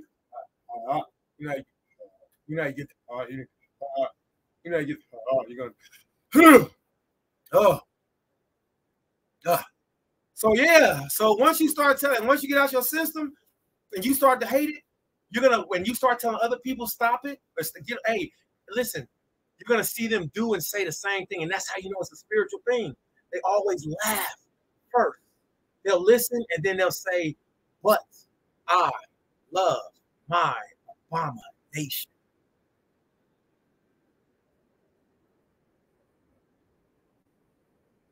Leviticus chapter 23, verse 38. besides the Sabbaths of Yahweh. Wait, let me go back to verse 37. Leviticus chapter 23, verse 37. He says, these are the feast of Yahweh. All right. Nowhere did we hear Christmas. Nowhere do I spit on all of them hella days. Absolutely no damn respect for them. All right. None. I have respect for my friends, my families, those who I love, those who are still participating in them, those who don't know how bad and evil and wicked and hurtful Christmas was called Lupercalia, and white people used to paint up our children as gold and silver, and they used to sell them to have sex with in their childhood on Christmas. Jeremiah chapter 10, it's an idol. The Most High tells us not to bow down ourselves to the tree.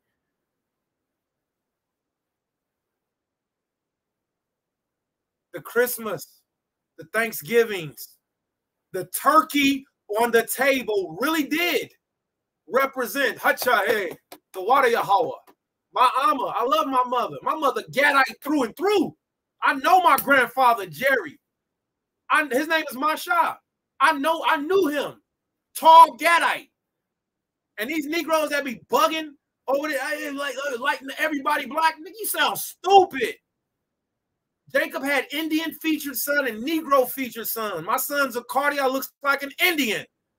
My son Lamadia Banyamia look like Negro Judah. The mother does have something to do with how the children come out. So my Amma Gadite, I would not do celebrate no damn Snakesgiving. Excuse me for my appropriate speech, Amma. I didn't mean to say that. Still clear. If you want. So I would not celebrate Snakesgiving, knowing that my mother's tribe had their heads cut off and kicked down the street.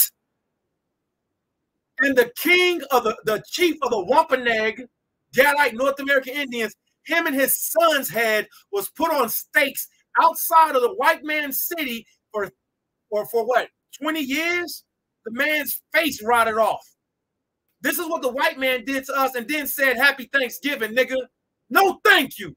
You are a rapist, a robber, and a murderer, and I do not participate.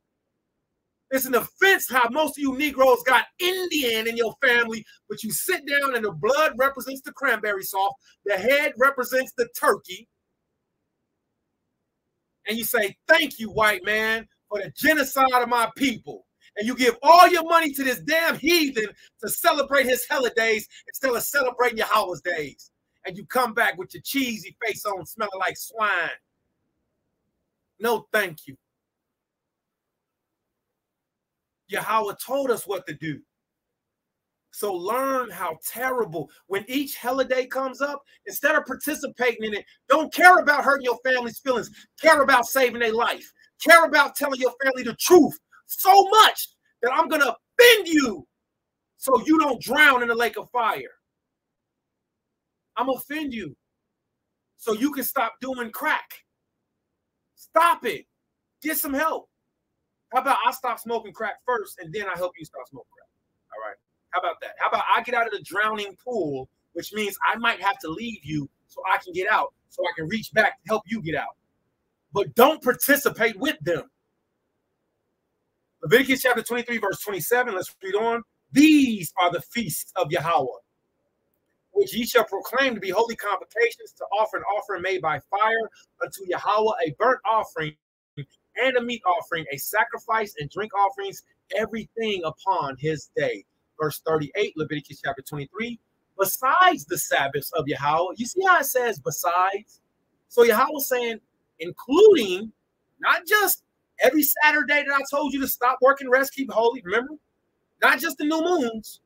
Yahweh said, besides these Sabbaths of Yahweh, and besides your gifts, and besides all your vows, and besides all your free will offerings, which ye shall give unto Yahweh, also in the 15th day of the 7th month, when ye shall be gathered in, when ye shall have gathered in the the fruit of the land, ye shall keep a feast unto Yahweh 7 days.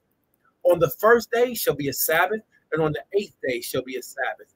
I know some of your heads are reeling, but what I'm reading off to you is how many days Yahweh says you get off work that you ain't got to work. The only reason you still doing it, my brother that works with me, my sisters that work with me, is because you haven't reprogrammed yourself, your spirit yet to say, I'm not a slave. I've been made free in Christ. Most High said, God made me free. I'm free. I'm free. I'm free. I'm free. I'm free. Do you see Arabs working on their holy days? No. Do you see East Indians working on their holy days? No. Do you see the white man working on his holidays? No. But you see the black man working every day. They tell you to. You are free. You are free. Take your freedom. These are the days the God of Abraham, Isaac, and Jacob said, you don't got to do nothing. Stand on that. Stand on him. On the first day shall be a Shabbat, and on the 8th day shall be a Shabbat. Leviticus chapter 23, verse 40, and ye shall take, Salaklia, and ye shall take you on the first day, the boughs of goodly trees, the branches of palm trees, and the boughs of thick trees and willow brooks, and ye shall rejoice before Yahweh your God 7 days. This is called the Feast of Tabernacles, where Yahweh tells us not only to build tabernacles. You know how fun that is, getting with your children. You might be like, well, I got a teenager. You know what? It's you. It's you, brother. You the one holding your teenager son back. You think teenagers don't like to go out in the woods? You might, well, not mine. Look, your son just likes to be around you, brother. Your daughter just likes to be around you, sister. So just doing these holy convocations will change things for you. All right? So the Most High gives us these things. He tells us, let's finish reading on, because we're actually almost done with this week's Torah portion. I'm trying to stretch it out. All right. Bear with me. I'm trying to stretch it out. All right. Slack out. All right. Get out and don't come back. All right. So Leviticus chapter 23, verse 40. And ye shall take you on the first day the boughs of goodly trees, the boughs of palm trees, and your thick boughs of thick trees, and your boughs of thick trees, and your, and willows of the brooks, and ye shall rejoice before the Lord your God 7 days. All right. And ye shall keep it a feast unto the Lord 7 days in a year. It shall be a statute forever in your generations. Ye shall celebrate it in the 7th month. Ye shall dwell in booths 7 days. All that are Israelites born shall dwell in booths. Let me show you how racist God is. He didn't say all Arabs. He didn't say all white people. He didn't say all East Indians. He didn't say all. Look at it for yourself. Y'all think listen, the bugged out part about this is no matter how much we say it, our people are so stupid that they refuse to look at the book and see themselves in it. This is in your benefit. Yahweh said, all that are Israelite born shall dwell in booths. This is a party for your nationality. But you would rather go and kick it with the heathens. This is a blacks, Puerto Rican, Cuban, Dominican, Haitians, whatever, Israelites only. Do you get it? You want to be for everybody. Everybody ain't for you. When will you start being for yourself?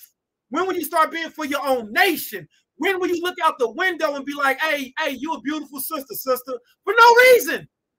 Hey, brother, you a beautiful brother. Hey, man, that beard powerful. Hey, sister, I like that. I like the way that garment is flowing, girl. You got a bad body and can't nobody see it, sister. Girl, I like your natural flow. Hey, you know we the Israelites. You know we the Hebrews. When will you start speaking life and be about your own people? The Most High said, all that are Israelites born. That is a separatist statement in the Bible. And don't worry, there's plenty more. Yahweh is straight up separatist. He's for his children. He's also against his children when we misbehave, but he's really against other nations. All that are Israelites born shall dwell in booths, that your generations may know that I made the children of Israel to dwell in booths. We do this so we can remember Yahweh protected our grandparents when we came out of the wilderness. If you still don't believe the story of Exodus and the whole plagues that happened, you dumb. I'm going to say you dumb if you still don't believe the story of Exodus, because no matter how much archaeology proves it, no matter how much the white man proved it, no matter how much this book that has been thousands of years old and has already been, no matter how much everything in existence shows that it happened, you the one that choose not to believe it. You dumb. And I'm going to be the one to tell you.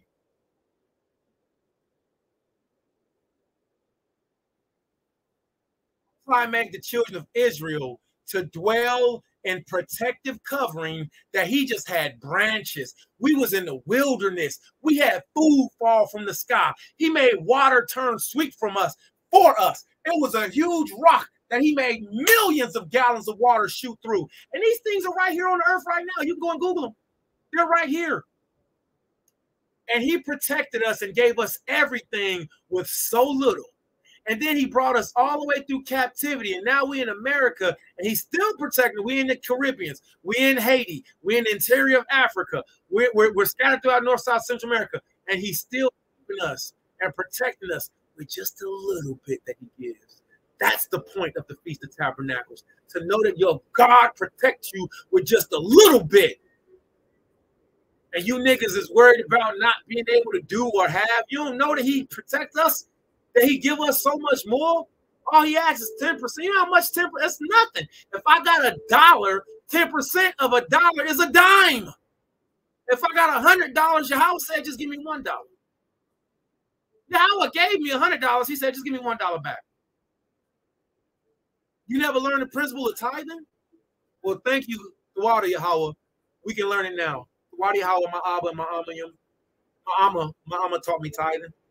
And we should teach our families saving your bread and tithing. Yahweh will make your bread grow if you save it, if you give it in tithe, and if you act like it don't exist. He'll make your bread grow. He says to watch out for your money. It'll take wings like a bird and fly away.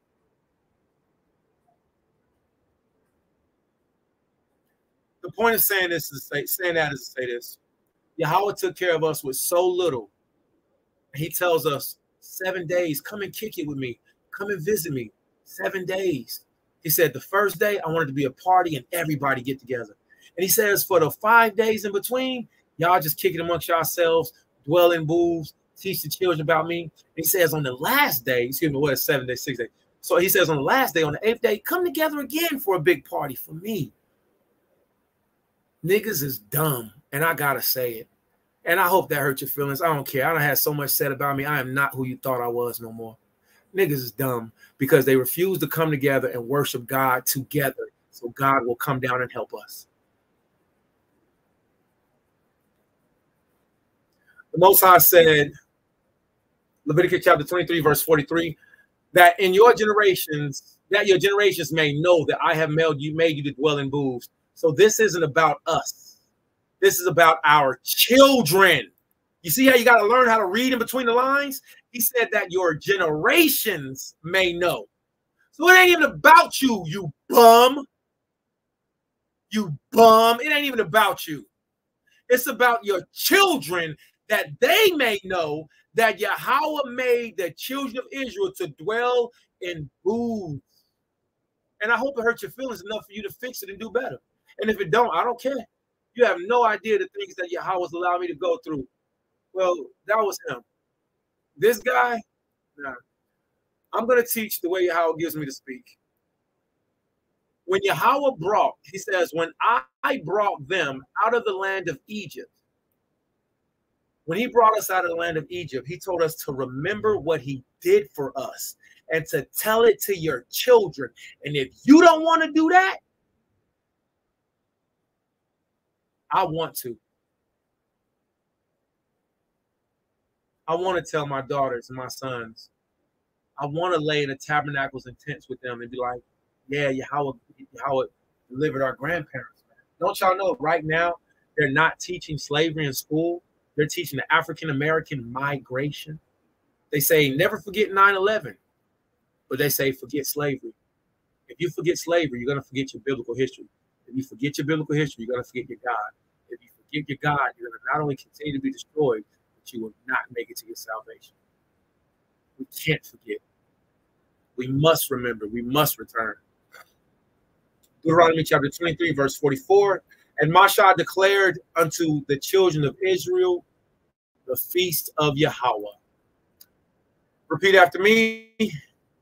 Kol Asherah, the body Yahweh, Na'aisha, Wa Nashemai.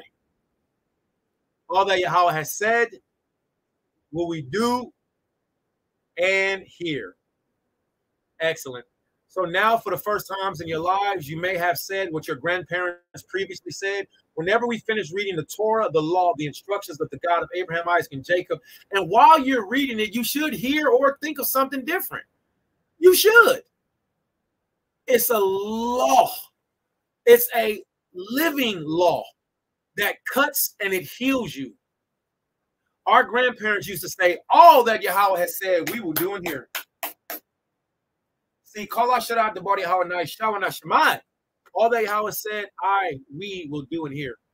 So all of these laws that we read today pertaining to keeping the Most High's holy convocations, our families have to learn how to do. If the next holiday is coming up and you heard this message and you participate in it, you know, you were told. You were told. And like a dog, you return to your vomit. Do you think the world is going to hate you for obeying God? If you do, then that means you're more of a friend to the world than you are to your God.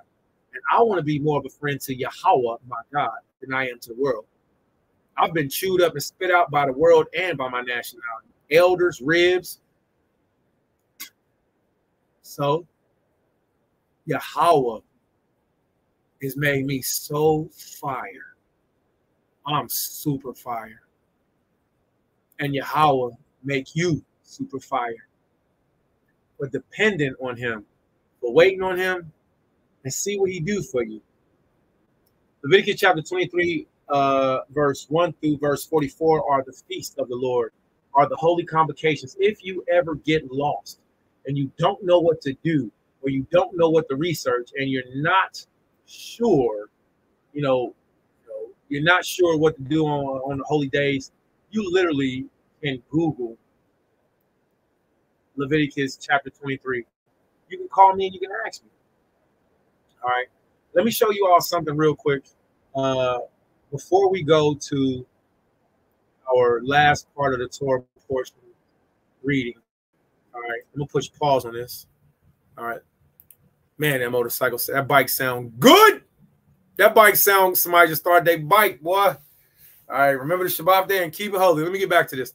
All right. So I want to show everybody something. Let's go to Revelations chapter 6. All right, now this is going to be a sudden change of gears. Shalom, y'all. Hey, big boy. I'm glad you had a chance to move around. Okay. All right. Shop, shop. La, halak, halito, halito. Yeah, halak. Go shop, shop, shop.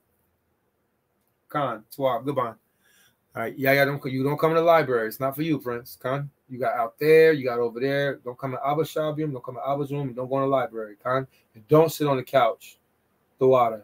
All right, Shabbat Shalom, man. Khan, TORAH. Look up. Yeah. Okay, I won't get you turned up. All right, that was enough. All right. Look at this, everybody. Revelation chapter 6, verse 1. This is going to be a sudden change of gears, but it's because I want to show you something. Revelation chapter 6, verse 1. This is going to be dealing with the horses, right? So the first seal is a white horse, all right? And these are the plagues that the Most High is sending over the world. Watch this and watch well. When we tell you we are in World War III and niggas think just because they got Netflix and internet that everything is fine. No, it is not. It's not. We're in World War III. Let's look at the apocalypse, the four horses of the apocalypse. Let's look at some of these things that have happened or are happening. People think because it's not happening to them directly that it's not happening in the world that everything is okay. It's not. The four horses of the apocalypse are happening. Let's read on. Revelation chapter 6, verse 1. And I saw the Lamb is Christ, open one of the seals, and I heard, as if it were a noise of thunder, one of the four beasts saying, come and see. And I saw and behold a white horse. Write down these colors. It's 4 colors. I want you to write down all 4 of these colors, and then we're going to have fun at the end. The first color is white horse. And he that sat upon him had a bow, and a crown was given unto him. And he went forth conquering and to conquer. So the first horse of the apocalypse of destruction is the white horse. All right. The second horse, let's read on. And when he is Christ, and when he had opened the second seal, I heard the second beast say, come and see. And there went out another horse that was red. So we have white and we have red. And power was given unto him, that set upon to take peace from the earth, that they should kill one another. And there was given unto him a great sword. Revelation chapter 6, verse 5. And when he is Christ, and when he had opened the third seal, I heard the beast say, come and see. And beheld, and lo, I saw a black horse. And he that sat upon him had a pair of balances in hands. And I heard the voice in the midst of the 4 beasts say, a measure of wheat for a penny, and 3 measures of barley for a penny. And see, thou hurt not the oil and the wine. Verse 7. And when he had opened the 4th seal, I heard the voice of the 4th beast say, come and see. And when I looked, and behold, a pale horse, and his name that sat on him was Death, and hell followed him, and power was given unto him over the 4th part of the earth to kill with the sword, and with hunger, and with death, and with beasts of the earth. So the reason I wanted to read that is because this is the time frame that we're going into, that we're already into. I've been telling our brothers and sisters we're in World War III. People don't think it. All right, we are, all right, cool. I got nothing to do with that. I don't got nothing to do with your elders. I don't got nothing to do with them. I got nothing to do with your camp, school, community, nothing to do with that. All I got to do is what how it give me to say to my family, to my household. And if you're a part of that, you like to hear that, then all praise. We just literally named off and read off 4 colors of 4 different horses. Right now, America is at war and the rest of the world is at war. And I just want to personally pull up nations with the same color as the Palestinian flag. I don't know if you all are getting this, but these are the exact same colors of the 4 horses of the apocalypse. Now we have red, white, pale, black. All of these are Arabic nations. And I want to give a salute to our brother Free from Arad, our brother Free, who is very good and proficient in, he's a very good brother. He's a very good teacher. You have the Jewish nation, which has the whole white and red, which are not Israelites. They're Khazars, they're Khazars. When we read about Iraq, when we read about Jordan, Sudan, Egypt, Palestine, Kuwait, Syria, when we read about all these places being bombed right now, so-called Western Sahara, these are the same as the prophecies of what the Most High said on how Ishmael, the Arabs, would be at war with the other nations. All right. Let me pull up. And you know what I think I did? I think I just shared that screen. I just shared that screen and I didn't share the image. My bad. So like that, y'all. Let me pull that back up before we get back to the Torah portion read. All right. 1 second.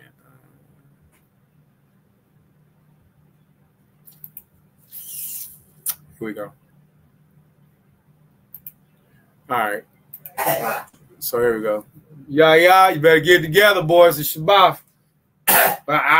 Shabbat shalom, you all right? How you go around the corner? Like 12 years old? This is a bigger. Who are you? Where's Yaya? Kazakh. Why you didn't tell me this dog was gonna grow so quick? Would you take a nap and came back a grown up? Go. Halak.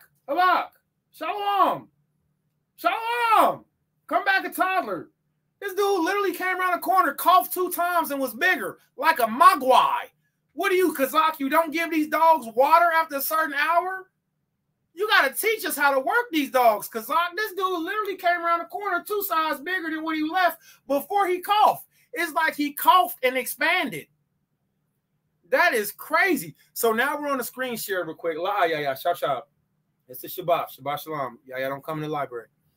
So check this out, everybody. So we're looking at this. We read the scriptures with the horses. All right. So the colors of the horses of the apocalypse we see are the same as the nations that Israel and the world is going to war with.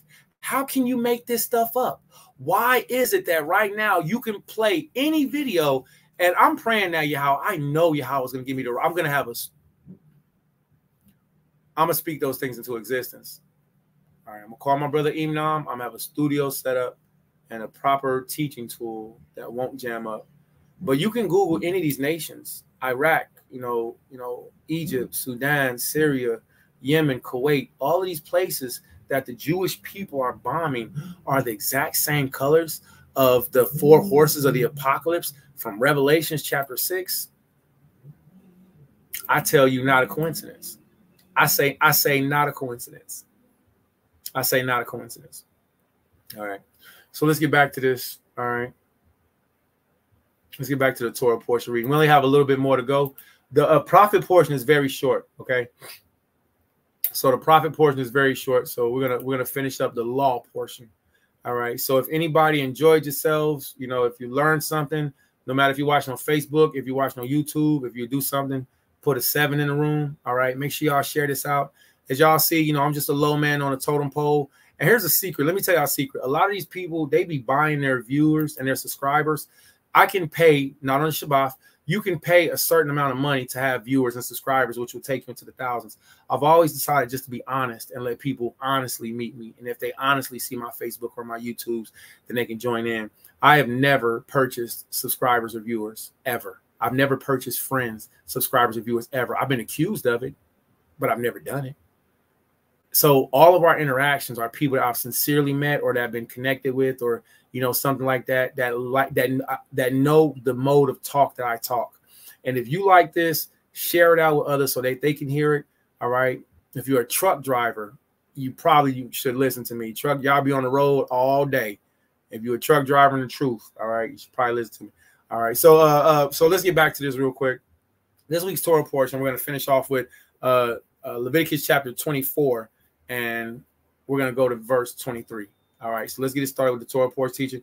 It's verse 1. We're going to go down to verse 23 is where we're going to stop at, which is pretty much the whole chapter.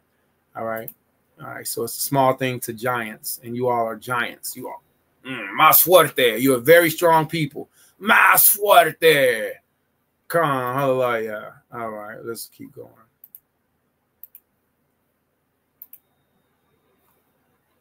All right, screen share, preset. And let's get our last chapter of the Torah portion. And salute to all of you who were strong enough to endure. Think about what you could have been doing on the Shabbat. Think about how you could have been out there, not considering the Most High. So the Wadi Yahweh for your time and for you caring enough to do this for yourself. Don't do it for me. I'm cool. I've been so dejected. I don't care if people around or not. Keep it 1200 with you. I'm straight. I'm straight. This is my obligation to Yahweh. I'm okay on your comments.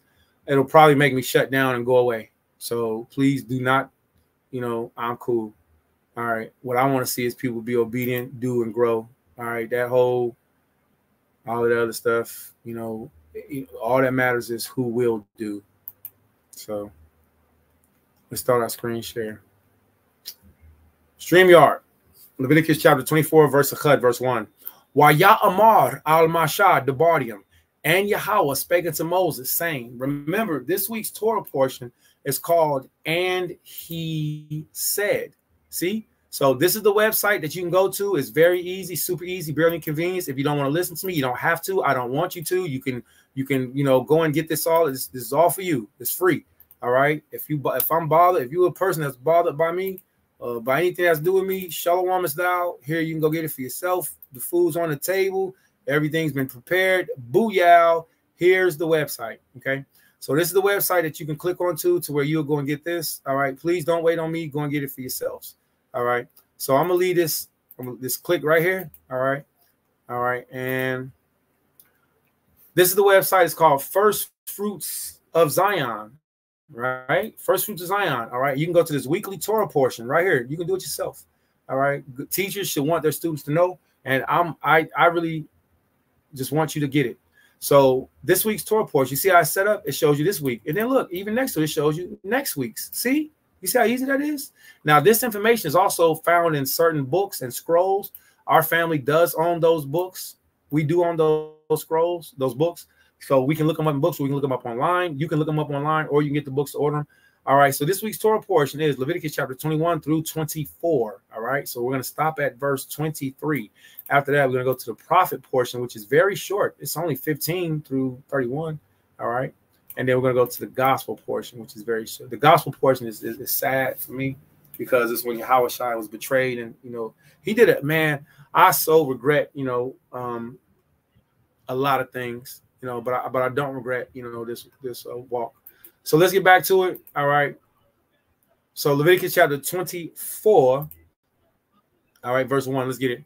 While Ya'amad al-Mashah, the body, and Yahweh spake unto Mashah, Moses, saying, command the children of Israel that they bring unto thee pure olive oil. You see that? So for those of you who know me, y'all know I usually got bottles of olive oil sitting around. I might have a bottle of olive oil at your house. Might have a bottle of olive oil in the refrigerator. I might have a bottle of olive oil in a box. See? And people are like, you want anything from the store? I'll be like, you got food stamps? I'll be like, yeah, get some olive oil. Yeah, give me some olive oil, some graham crackers, some peanut butter, some almond milk. I like Life cereal. What, did I leave anything out? Those of you who know me, what would I ask for? Pistachios? But definitely some olive oil, because this is a part of our culture. Using Jergens lotion is not a part of my culture. Olive oil heals. Petroleum jelly is made from the blood of the earth. This is what heals us. Yahweh said olive oil, beaten for the light, to cause the lamps to burn continually. Yes, you can use olive oil for your lamps, for your candles. I have some lamps. I love collecting Israelite artifacts and stuff that relate to my culture. Flowers that represent the six-pointed lily, you know, whatever you want to call it. You know, I love using these things for our culture to represent, to show. And olive oil is one of those things. Use olive oil. You can drink olive oil. You constipated? Drink some olive oil. Drink it. Your hair dry? Pour some olive oil on your head and put on a what's them things that the women that don't have discretion wear whenever they be out in public, and they be wearing their flip-flops and wearing their dirty clothes and stuff, and they be letting people see their shower caps. Stay in the house. Put on a shower cap with olive oil. Use your favorite scully cap. Use your favorite scarf. Saturate your hair with olive oil. If you're a lover of your rib, saturate your rib's hair with olive oil. Tell her you love her, anoint her. And if you got a rebellious rib and she be like, don't touch me, don't touch my hair, get off me, don't touch what. All right, let her have a whatever. But if you're a husband and you love your children, your rib, use olive oil, anoint yourselves. Yahweh tells us to use olive oil. All right, this is a cultural thing. Right here we see he says use it for the lamps. All right, now what is the lamps? The lamps are the menorahs. All right, I encourage you all to learn about the menorahs. The menorah is a very powerful symbol for our culture. Every household should have a menorah. Every household should have a shofar. If you don't agree or believe so, fine, that's on you. All right, shofars and menorahs. Okay, I'm praying Yahweh return my menorah, man. That mug is that's my homie. So Yahweh says, command the children of Israel that they bring unto thee pure olive oil beaten for the light, to cause the lamps to burn continually. Without the veil of the testimony in the tabernacle of the congregation shall Aaron order it from even unto the morning before Yahweh continually. It shall be a statute forever in your generations. He shall order the lamps upon the pure candlesticks before Yahweh continually.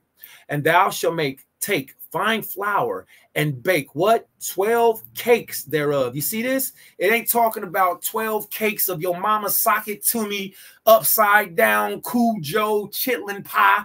It ain't talking about 12 cakes of Duncan Hines. It's talking about 12 unleavened cakes. Unleavened. Olive oil, unleavened. You mean to tell me we so far removed that we don't know how to make flour bread? You don't. So the Most High says, thou shalt take, Leviticus chapter 12, 24, verse 5. And thou shalt take fine flour and bake 12 cakes thereof. 2/10 deals shall be in one cake, and thou shalt set them in 2 rows, 6 on a row, upon the pure table of Yahweh, upon God.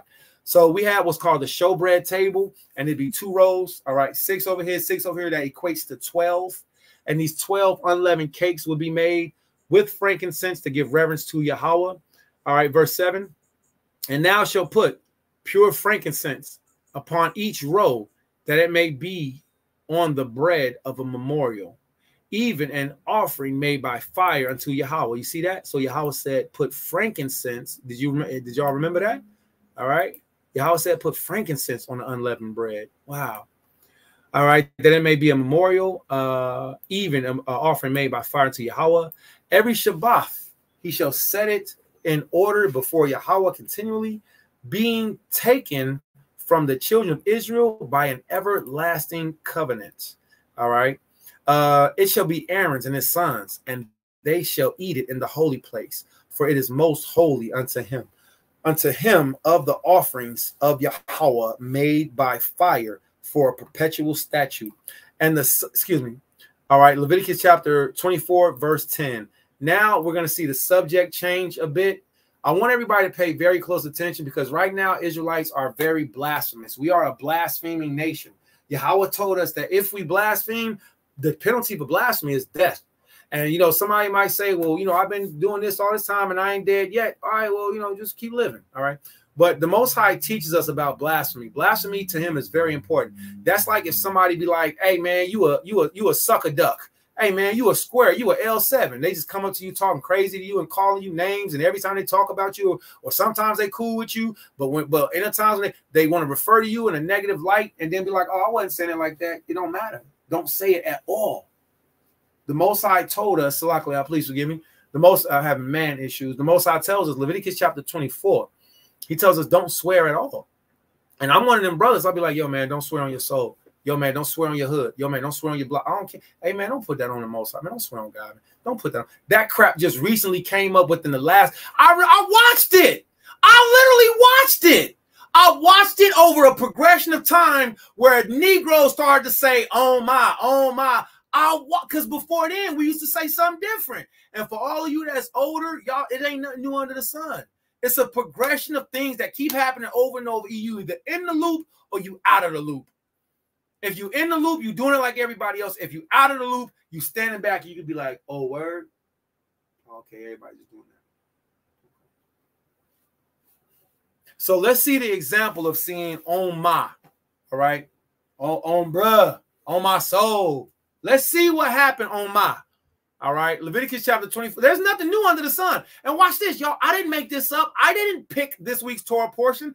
I didn't say, oh, yeah, I'm going to do this one for this. Nope. Nope.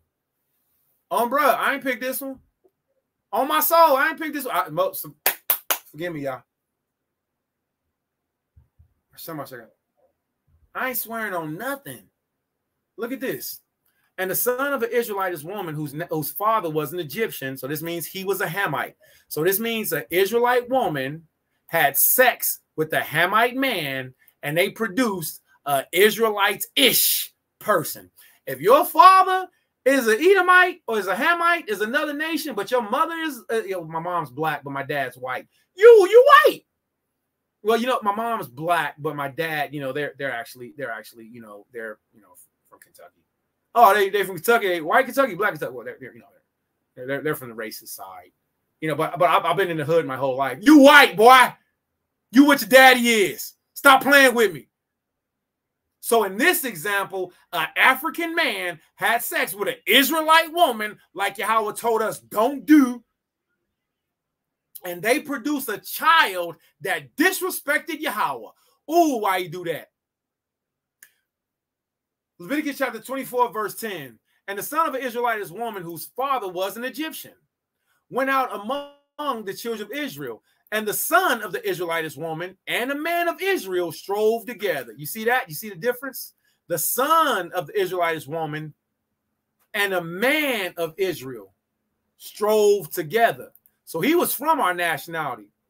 Now, this dude, which is considered to be a mamzer, not from our nationality, he had the audacity. You ain't one of us. Oh, that's excellent. That's another one. They not like us.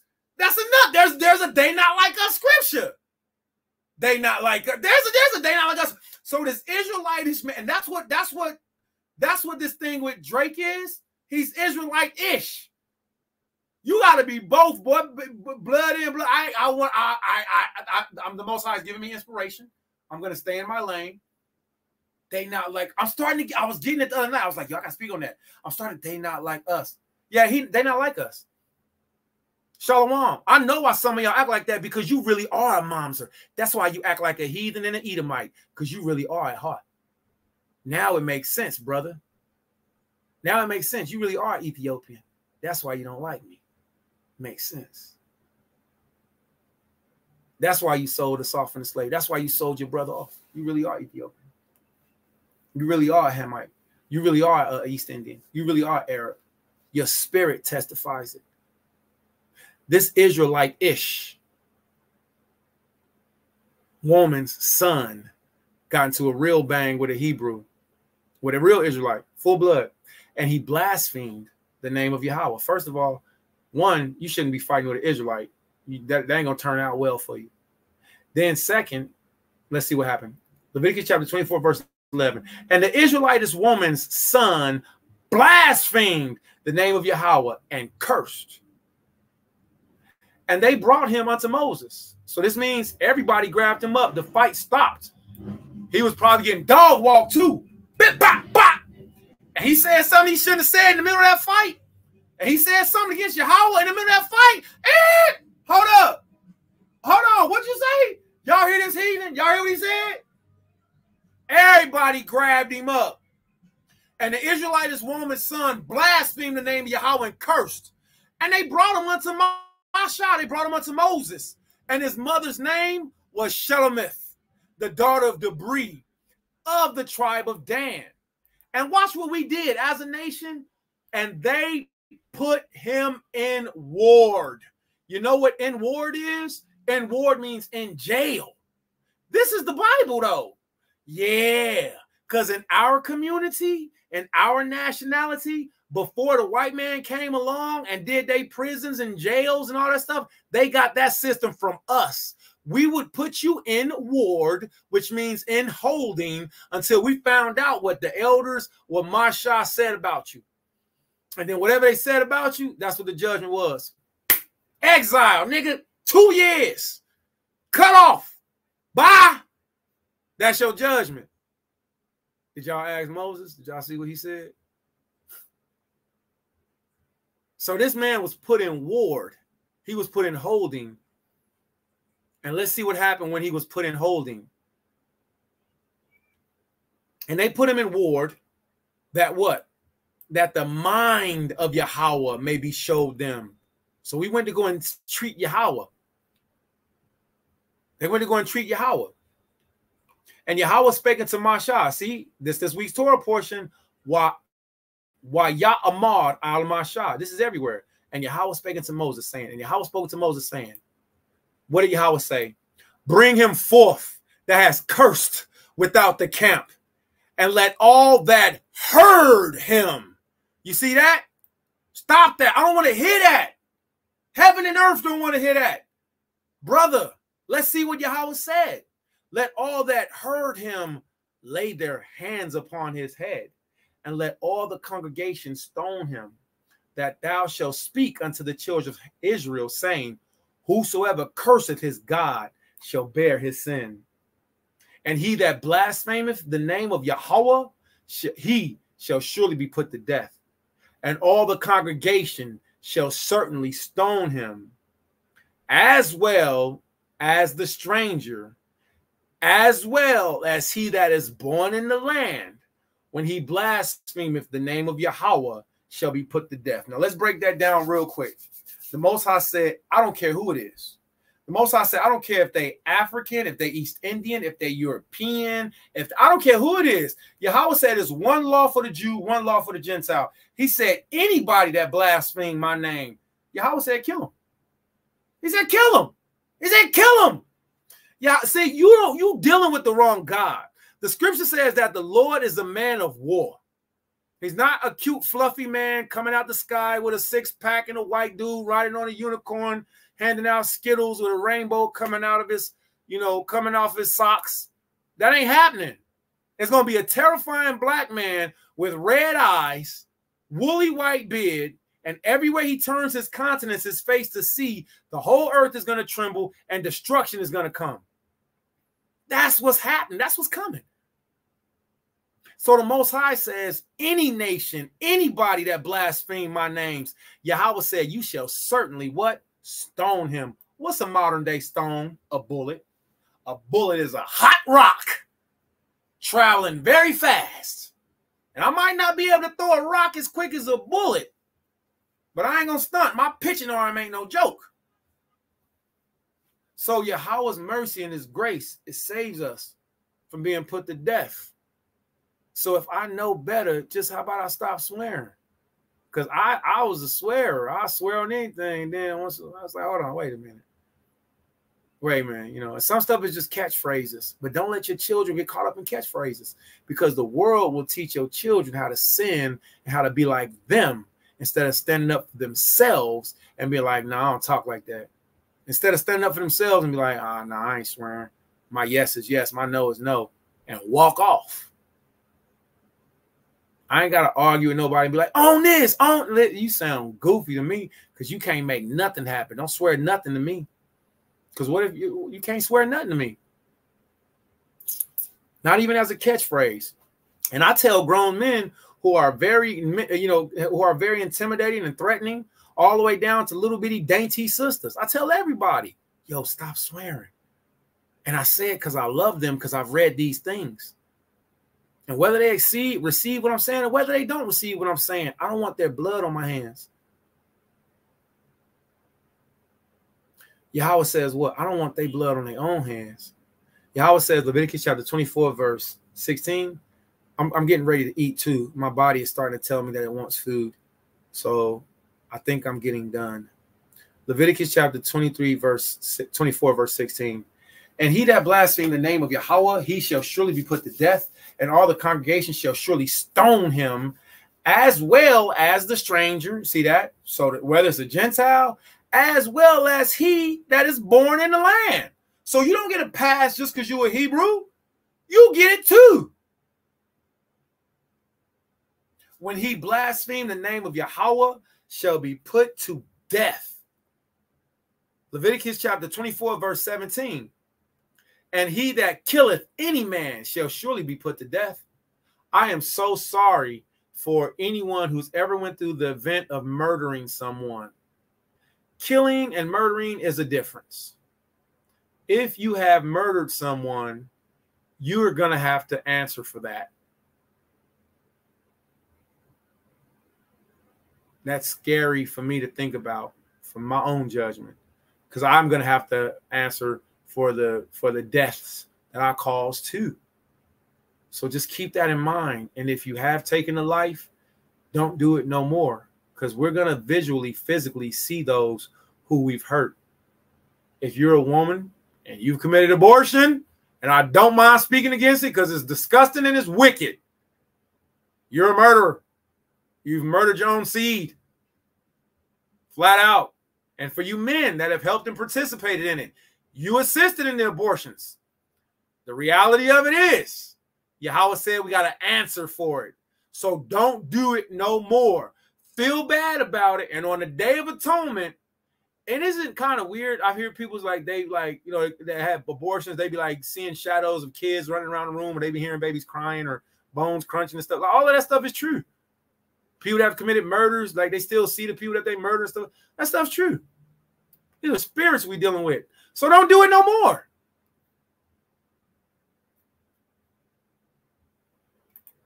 Leviticus chapter 24. Yes. Yeah. And stop hiding, masking, disguising these sisters. Listen, you got Israelite women in the truth that commit abortions. They are murderers of their own seeds just to try to hide the fact that they committed adultery. You a stone cold killer, blood. He that killeth any man shall surely be put to death. And he that killeth any beast shall make it good, beast for beast. So if I kill your dog, I owe you a dog. If I kill your sheep, and I owe you I owe you. Yahweh said, make it right. That's what this whole law is about. This whole structure. He says, if you do wrong, pay back. And if a man causeth a blemish in his neighbor, as he hath done, so shall it be done to him. Y'all remember that old thing where it's like you get punched in the arm, like, ah, why you punch your arm? And you get to punch him back. Like, no, you punched me in my arm. You gave me a bruise. I get to give you a bruise back. That comes from the Bible. Hit me and I'll hit you back. But if you love me, then I'll love you back. I'll pour lotion on me. Shimmy, shimmy, cocoa pop. See, the Most High said, if somebody, see, this keeps Israelites safe.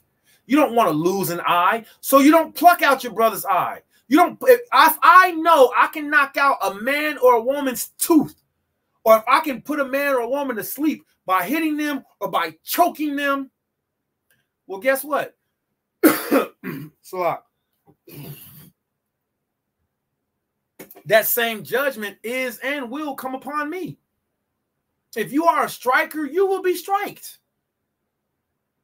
I'm still learning how to become a man. That Yahweh has taught teaching temperance and patience to where domestic violence isn't my first go-to. Physical violence is not my first go-to. The first battle is within. And if you lose control to where you have to start hitting people or breaking stuff, you are a damn demon. You're demon possessed. So where you got to break other people's things, you got to start hitting people or using appropriate speech against people. You don't got control of your own soul, son.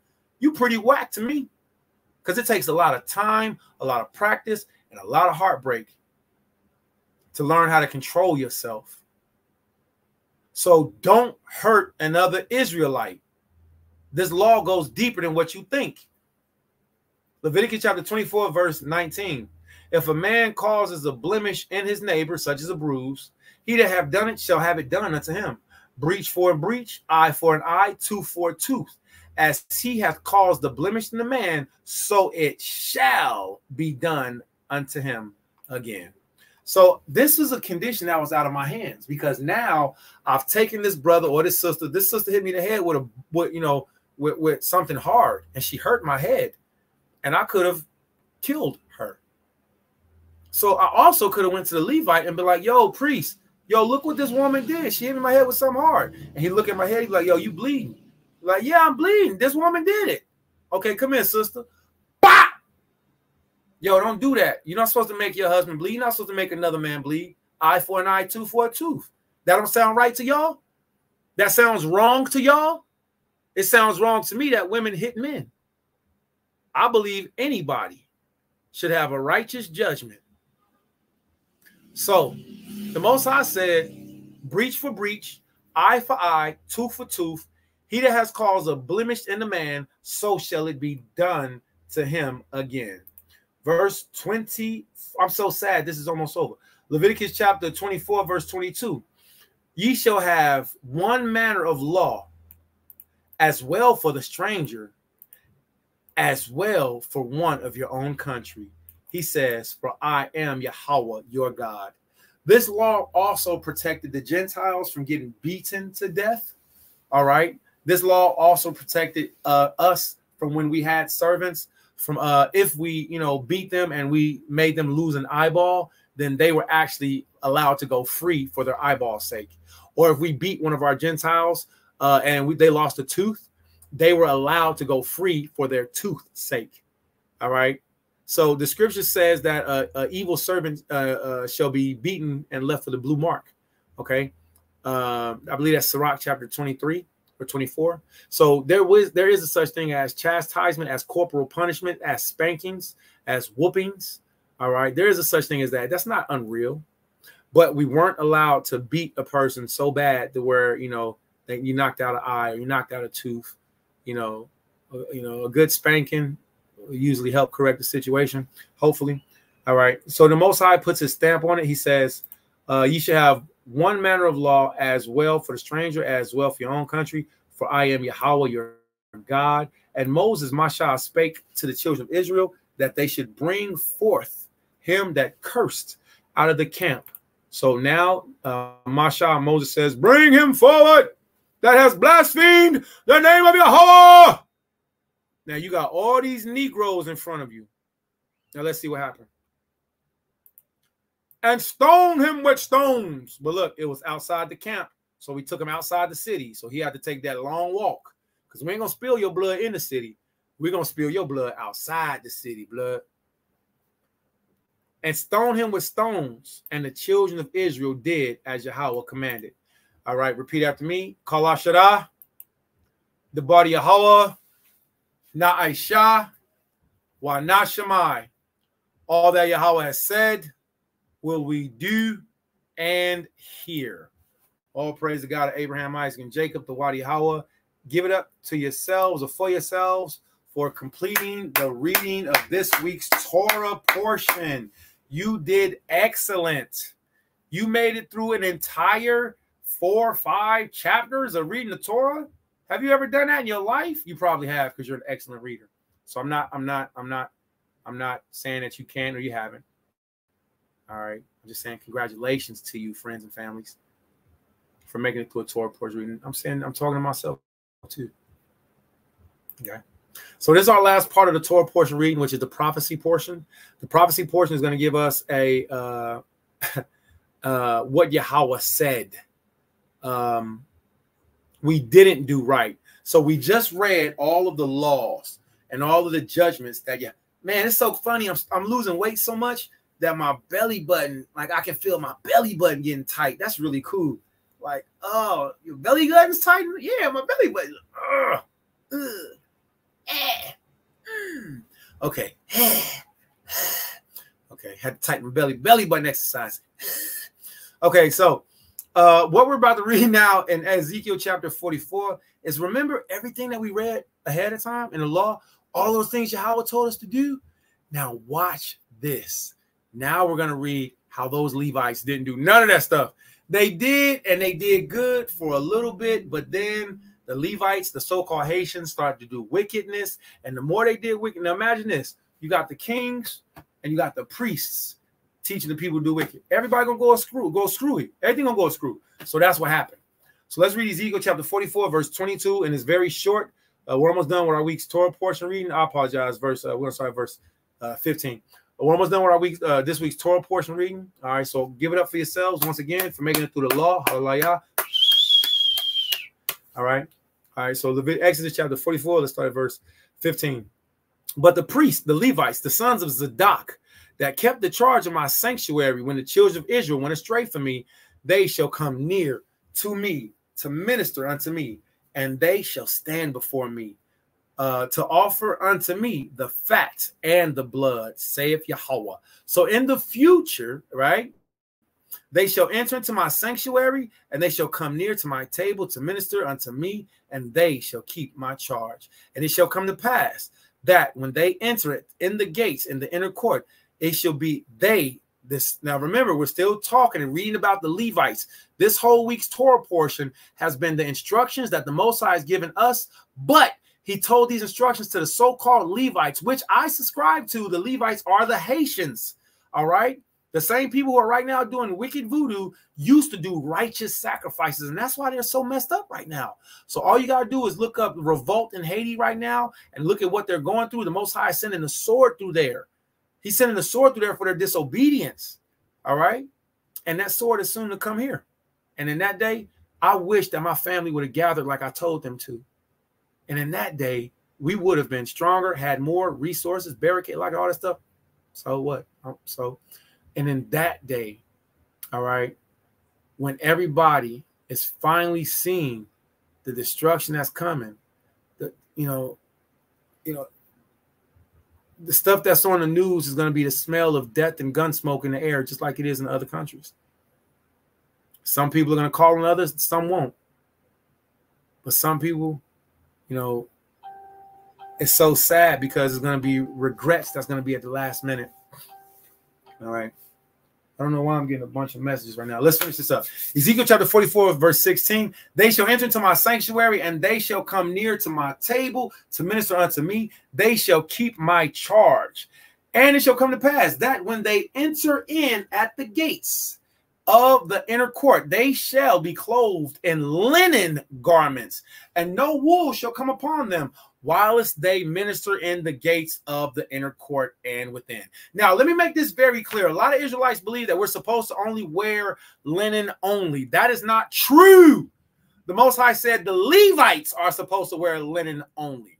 All right. So they're not supposed to wear the mixed fibers. Okay. So Yasharallah, we absolutely wore linen, but we also wore linen along with other garments mixed with wool, mixed with leather. All right.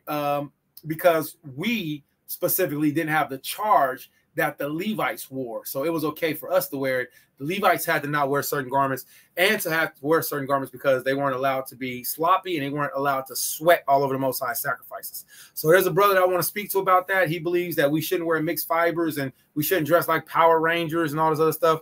And I want to talk to him about that. And I really want to go deep into this. Do you believe that Yasharallah should wear linen only? Should we, health-wise? Yeah, it's great. It's good. It's cool. But did the Most High say that Levi or the ones that's not from Levi were the only ones that was restricted from wearing it? All right, so let's read on. Right here, it specifically tells us that the Levites have a dress code that they have to wear. All right, verse 17. And it shall come to pass that when they shall enter in the gates of the inner court, that they shall be clothed with linen garments, and no wool shall come upon them, whilst they minister in the gates of the inner courts and within. And they shall have linen bonnets on their head, and shall have linen breeches upon their loins. They shall not gird themselves with anything that causeth sweat. See, this is the Levites, but this is not us. All right. If you're not from the tribe of Levi, it's okay for you to wear mixed fibers. The Most High said, then the Lord has given to us in the book of Leviticus chapter 19, when it says, see, and brother, go ahead, and it says, ye shall not mix. It's talking to the Levites. And if you're going to talk to me, you better come with the right scripture. Leviticus chapter 44, verse 19. And when they go forth into the inner court, even into the outer court to the people, they shall put off their garments wherewith they ministered and lay them in the holy chambers, and they shall put on other garments, and they shall not sanctify the people with their garments, which shows us specifically that the Levites had all linen garments that they wore specifically when they were ministering only. But it doesn't mean to say that whenever they weren't ministering. Come on, man, grow up, Yasharallah. Verse 20. Neither shall they shave their heads, nor suffer their locks to grow long. They shall only poll their heads. Right? So the tribe of Levi was commanded to not shave their heads off, right? Nor let their hair grow long and hang down, but they had to pull their hair back, right? And since they wore bonnets, they can put their hair in those knapsacks that we see Rastafarians and some hood rat sisters wear. You know, they can put their hair in those bonnets. But Levi was commanded to not cut their hair, all right, to not shave their locks, all right, neither suffer their locks to grow long, but they were commanded to poll their heads, all right. So verse 21, neither shall any priest drink wine when they enter into the court. Now, it don't say that the priest can't drink wine. It says the priest can't drink wine when they go do their oblation. In other words, don't be drunk trying to do the sacrifices and going doing your job. Ezekiel chapter 44, verse 22. Neither shall they take for their wives a widow. So the Levites weren't to take a woman who had a husband that was dead, nor her that is put away. So the Levites weren't supposed to marry a woman who had sex with another man, and that man didn't want her no more, or that man or that woman committed adultery and she was put away. Nah, she can't be with a Levite. All right. But they shall take maidens. Maidens are young virgins of the seed of the house of Israel, or a widow that had been a priest, or a widow that had a priest before. Now, here's the beautiful part about this. In the Talmud, it says that the Levites could marry witches, but only if they had sex with demons.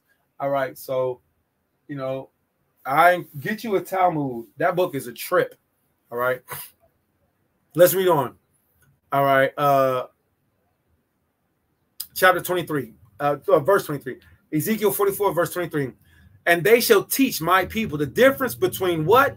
We are supposed to teach the Most High's people the difference between profane, holy and profane, and cause them to discern between unclean and clean. And that's something that really bothers me right now, Yashala, is that there's not a big difference that's made between clean and unclean. There's not a big difference that's made between holy and profane. Let me tell you this. Lamb is holy. Shrimp is profane. Beef is holy. Pork is profane. We're supposed to teach the people the difference, all right, between clean and unclean. Even though I don't subscribe, I don't believe I'm a Levite. I do know this though. Once Yahweh teaches us, we're supposed to teach people the difference. All right. So let's read on. Verse 23. And they shall teach my people the difference between holy and profane, and cause them to discern. We're supposed to teach others to tell the difference between unclean and clean. Not just tell them, be like, oh, I ain't gonna say no, but yeah, people gonna do what they want to do. You can lead a horse to water, but you can't make them drink. Oh, niggas gonna do it. No, none of that. That's the coward's way out. That's the coward's way out. You tell the brother that looks intimidating. You tell the sister that looks like she's gonna cuss you out. You tell the biker that look like you don't want to. You tell everybody, because their blood is on your hands. Or if you don't, you prove yourself to have been a coward this whole time. Call me what you want. Call me crumbworm, crumbworm the Hebrew. Call me all those things you said and that you heard I was. But one thing you can't say is that I be teaching people to go against the law, statutes, commandments. You may be able to. You can say whatever you want. You can lie on me. Go. Keep going. Go. Go. Keep lying. When it comes to this Torah, though, we're going to teach the difference between clean and unclean, between profane. You know, y'all don't see me settle. I'm not about to eat shrimp ragu with the finest woman in the world. I ain't eating roaches with nobody. I tell a brother, cool. Hey, man, don't be the coolest nigga in hell. Hey, sister, don't be the most beautiful woman in a lake of fire. No, thank you. I'll chew on my tongue before I eat that abomination. I'll make spit produce in my mouth. I think about the mother and her 7 sons, which was brutally murdered because they wouldn't eat one piece of pork. Eyeballs gouged out, rectums ripped out, penises cut off, fingers dislocated, the skin ripped off their bodies because they refused to eat one piece of pork. And you'll see a nigga say, but I sure do love my honey baked ham. Nigga, I love my chitlins. See how much they love it after they read about the Israelite families that was murdered by the police for not eating pork. See how much they love it when they read the scriptures when Yahweh says, I will destroy all those who eat swine's flesh. Really? Nah. So Yahweh told us, Ezekiel chapter 44, verse 24, and in controversy, they shall stand in judgment, the Levites, and they shall judge it according to my judgments, his judgments, and they shall keep my laws and my statutes and all my all my assemblies, and they shall hallow my Sabbaths. You see how he goes back to the Torah? He says, make my Sabbaths holy. He says, keep my statutes. He says, gather together. He says, teach the people the difference between clean and unclean. He says, teach the people the difference between profane and holy. He tells us how to live. That's why this week's Torah portion is called Amar. He said, I miss my grandmother, man. I want to go visit my grandmother. I just seen her face in my head, man. Ezekiel chapter 44, verse 25. And they shall come at no dead persons, the Levites, to defile themselves, but for father or for mother or for son or for daughter or for brother or for sister or for sister that hath no husband. They may defile themselves. So the Levites weren't allowed to go to everybody's funeral, as we read earlier. I ain't going to Pookie. I ain't going to Shaniqua. I know that was your homegirl from the 12th grade, and y'all had good times in college, and you know all the other stuff. And no, I'm not going. La, la. Yahweh said that the Levites, that they went for the father, for their own mother, for their own son, for their own daughter, for their own brother, and for their own sister, if she didn't have a husband. Because if she had a husband, she was a part of another man's family. Yeah, the Most High cold with it. Straight up cut you off. Shalom Islam. The Levite priest was to be so set apart that he wasn't to defile himself. Now, me, I will go to your father's funeral. I will go to your mother's funeral. I will go to your brother's funeral. I will go to your sister. I will go to Pookie's and Sherere and Nikwisha. If you invite me, I will come. 1, I'm not a Levite. 2, I'll be unclean until sundown. 3, I showed that I love you by bearing through your pain and your hurt with you. These wicked, super, and some of these brews are so stupid. They so smart. They so dumb. They so smart. They dumb. And I'm genuinely not intelligent to that degree. And Yahweh made me different. I just whatever. And some of them will turn down the chance to go to hospitals, the chance to go to churches, the chance to go to weddings, the chance to go to a funeral because they think they're going to be more clean if they don't. Dummy. Christ told us to go and visit the poor. The scripture tells us to weep with those who weep. Make great lamentation as if thou hast took a great loss thyself. So yeah, if you invite me, I'll come. The tribe of Levi and the priest, this is who we're learning about right now. They were commanded not to come only for their parents or for their siblings or for their children so that they can stay clean, so that they can keep doing sacrifices for you. Now imagine how much that had to hurt them or how strong they had to be. Like, dang, Auntie Shaniqua died. She raised me. Auntie Shaniqua taught me the lost that. I wouldn't even be here if Auntie didn't teach me. I can't go to her funeral, man, but I can pray for the family. So imagine how strong those Levites had to be to do that. Let's read on. Ezekiel chapter 44, verse 26. And after he is cleansed, they shall reckon unto him 7 days. And in the day that he goeth into the sanctuary, unto the inner court to minister unto the sanctuary, he shall offer his sin offering, saith Yahweh Elohim. Verse 28. And it shall be unto them for an inheritance. Look at this. I am their inheritance. That is a fire line. Yahweh says, I am the Levites' inheritance. Everything I have, Levites get first choice from. And these Levites and these Haitians that are in Haiti right now, they're going through what they're going through because they disrespected the God of Abraham, Isaac, and Jacob on a high level with, you know, the sorcery, with the witchcraft, with the voodoo, etc. And he said, I'm their heritage. I'm their inheritance. That's like me. If I have nothing, but I got a good rib, I got everything. If I have nothing, but I got one good rib, I'm rich. I have everything. My inheritance is my rib. Don't y'all know, like I had another sister tell me, don't y'all know that in the other cultures, the husband stood down and the woman came and gave her arms and got her husband? Not this European white stuff. Meet me down at old white. It sound good. That's a dope song, 112. But you were married when you put your penis inside the woman and she said, you like me? You love me? You love me? Yeah, that's consummation. Congratulations. There's more things that come with it. Sex alone is not marriage. All right. But there's more to come with it.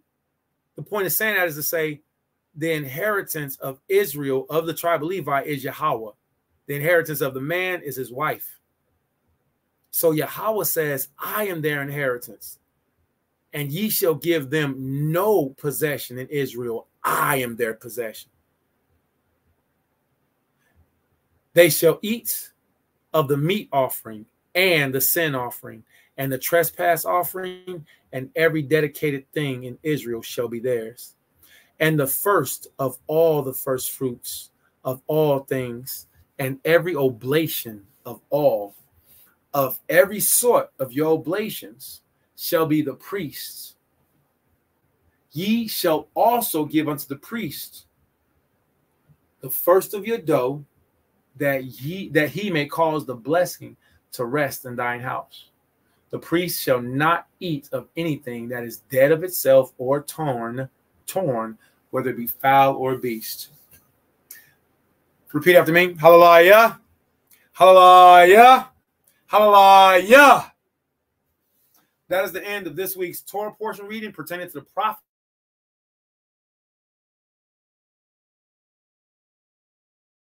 Perfectly into the weekly Torah portion law reading of Leviticus chapter 21 through chapter 24.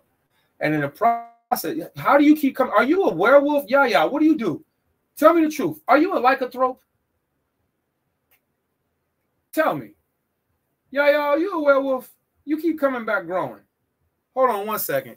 Call me Asherala. Give me 1 second. Let me check on a consistent ministry and make sure everything's great. I'm going to push mute.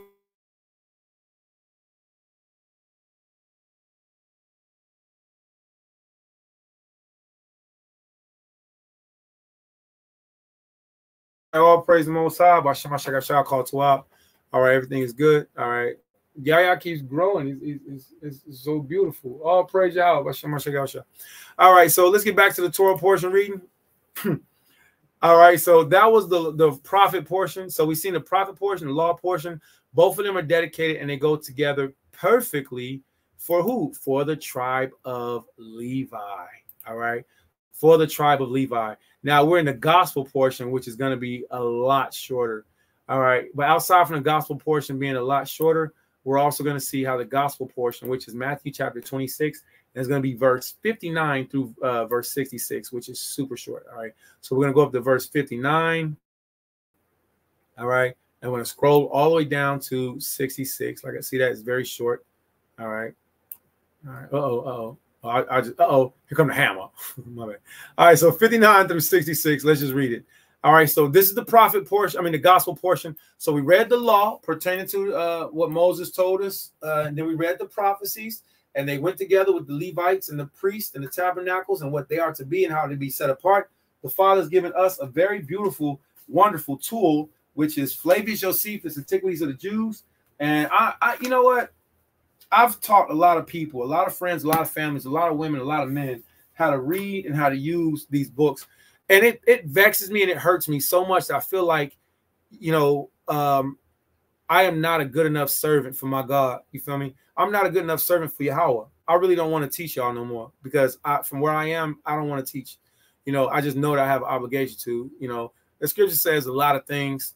So the more I back up, the more I encourage and look for y'all to grow. And the more you don't see me in the light, you won't see me in social media, and you might not be able to find me. I just pray that I said something in life to where you would have been able to go back and watch my Facebook videos, before all of the faming and the blaspheming and the women saying what they're going to do, what they're not going to do, and all this other stuff, and taking control of us.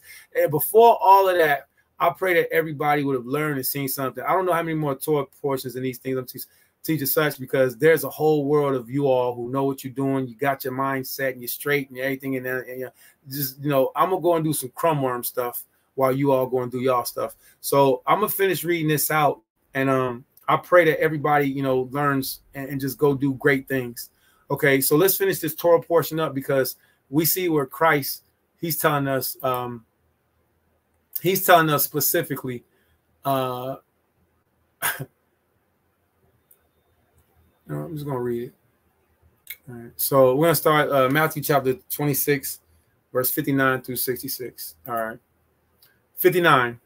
Now the chief priest and the elders of all the council sought false witness against Yahushua to put him to death, but found none. Yea, they brought many false witnesses. Though many false witnesses came, yet they found none. At last came two false witnesses and said, this fellow said, I am able to destroy the temple of Yahweh and build it in 3 days. Verse 62. And the high priest arose and said unto him, answer thou us nothing? What is it which thou witnessest? Excuse me. What is it which these witness against thee? But Yahushua held his peace. Now, this is where I just got cut to the core When I was going through my trials, my case, my persecution, my false witnesses, my lie, I don't even want to say the ribs, the families who betrayed me, went to my peers, all the things that was done and said, they don't go away so easily with a thought. I did not hold my peace. I tried to defend myself. I spoke up for myself. I told, why would I ask my friend? Why would I ask people that was against me to defend me? That was just stupid. I didn't see that at the time. They were literally against me. And I was like, why won't you speak up for me? Duh, because they were against me. Duh. I didn't hold my peace like Yahushua did, like Daniel did, like David did, and Joseph did. And I remember on one of the Shabbat classes, I said, I surely am no Joseph. And one of my disrespectful cohorts, they got on the thing. They was like, you sure ain't. So I was like, you're right. I'm not. I didn't hold my peace as good. I am this that you called me. I am that you called me. And with that, stay over there with where you are, with what you've done, what you produce, and what you called me. Stay over there. For the rest of my life, I'm practicing that, holding my peace. And as one of my lovers said to me, that's with or without you. So Yahushua HaMashiach, he did an excellent job of holding his peace when he was being persecuted. And that's what I'm practicing. And the more I do it, the more I see how much I can see when I don't speak. But Yahushua held his peace. And the high priest answered and said unto him, I adjure thee by the living God. Isn't that terrible? Do y'all see how cold this Torah is? What did the high priest just do? The same thing Yahweh told us not to do. He just swore. He said, I adjure you. But he said, listen, he's trying to make Yahushua swear by Yahweh. You know how stupid that is? Make Yahushua swear by God to answer me. That's ridiculous. You better see the connections within the Torah portion, or you're going to stay stuck on them same little whatever. So see the connection is beautiful. So even the high priest, the elders, produced, a beautiful gesture, which testified of themselves. But Yahushua held his peace, and the high priest answered and said unto him, I adjure thee by the living God, that thou tell us whether thou be the Christ, the Son of God. They're trying to make him swear. They saying, put it on God. They saying, put it on. Hey, that's stupid. Then we just reading the law. Then we just read that the priests aren't supposed to do that. And then we get all the way up to the New Testament. That's what niggas is doing. Welcome to Babylon. Matthew chapter 26.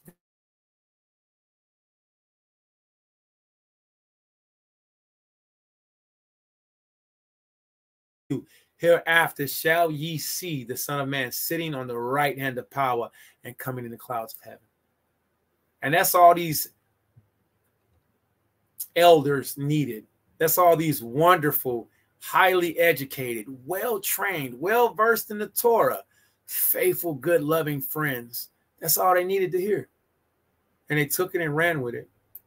Then the high priest rent his clothes. Oh, he's a deceiver! He's a deceiver! The high priest rent his clothes, saying, he hath spoken blasphemy. What further need have we of witnesses? We don't need no... See, I can't teach to y'all anymore.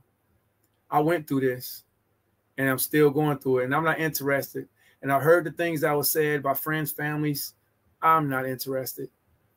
It's a vault, it's a wealth of information that Yahweh was giving me, and I don't want to talk to you no more because I tried talking to you. Now, I'm not going to talk to you no more. So after this Torah portion, I'm going to say, Shalom Islam. I'll do other things. It may be on here, it may not be, but the brothers that's doing this are operating wonderfully. All right. It's the same story all over. It's the same story all over. And as I learn and as I see more, I can't make people see what I see. And if people don't want to see it, then, they just won't. So if anybody wants me, come and find me. But I'm not doing this no more. Your efforts will get it. Then the high priest rent his clothes, saying, he has spoken blasphemy. What further need have we of witnesses? Behold, now ye have heard his blasphemy. What think ye?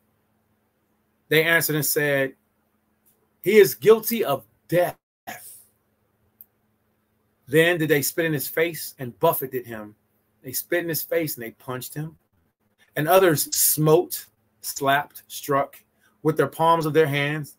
See, this is black people doing this to Yahushua. This is Negroes that spit in Jesus' face. It wasn't white people alone. It wasn't Arabs, East Indians, Africans. This was you so-called Negroes that still do this to this day. I remember being a very nice, yo, what is going on? Nobody, nah, man. Nah, man, come on. How? I remember being a very nice, young, cheerful. Yep.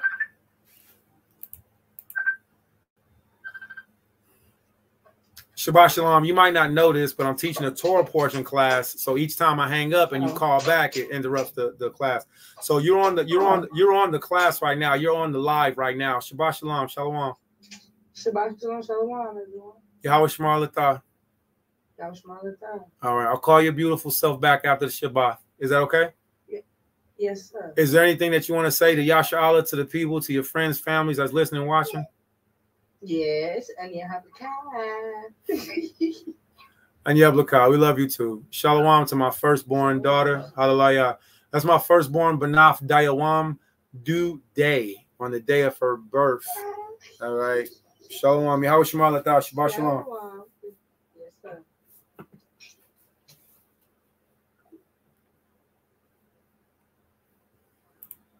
All right. Call me Asherala. All right. Looks like the video cut off. So if you call me and I don't answer your call, please don't call me back to back. Don't call me back and forth. Don't do that to me. All right.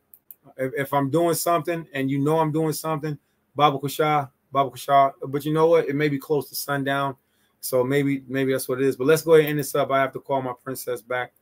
All right. Let's go back to screen share.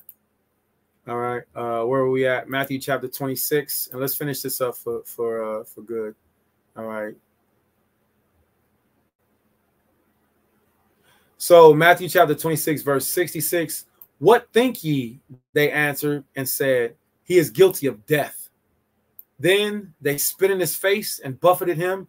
Another smote him with the palms of their hands, saying, prophesy unto us, thou Christ. Who is smote thee? So this is niggas roasting Christ. Just, aha, who hit you? I thought you was the savior. Bow. Now who hit you? Bow. Ha ha. Imagine Donald Rollins or Dave Chappelle, you know. This is the son of God that niggas killed. Black people, we did murder him. Yes, we are the killers of God. We are a God killer. And because we killed the God of Abraham, Isaac, and Jacob, the one who said, I will never leave you nor forsake you. He literally died for us all the way until the end.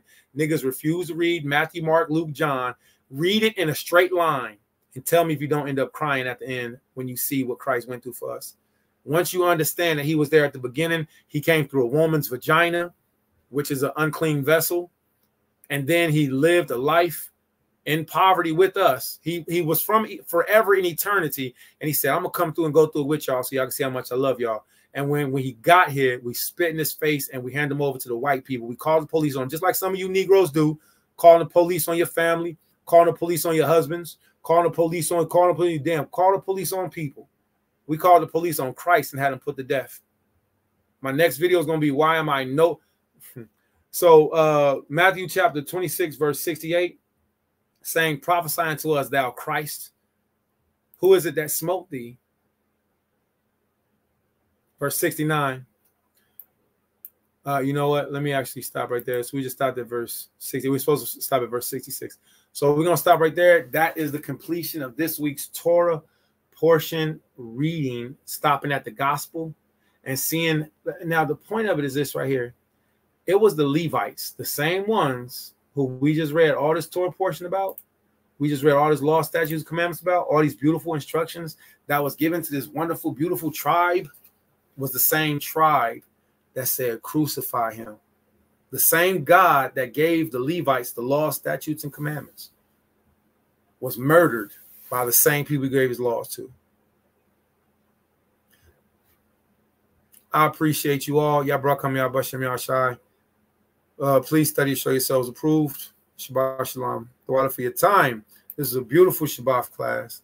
I very much enjoy studying. There's some other things I'm going to be talking about. Please don't use me as no role models for your children. All right? None of that stuff. All right? Please show your children what to do yourselves. Show them. All right?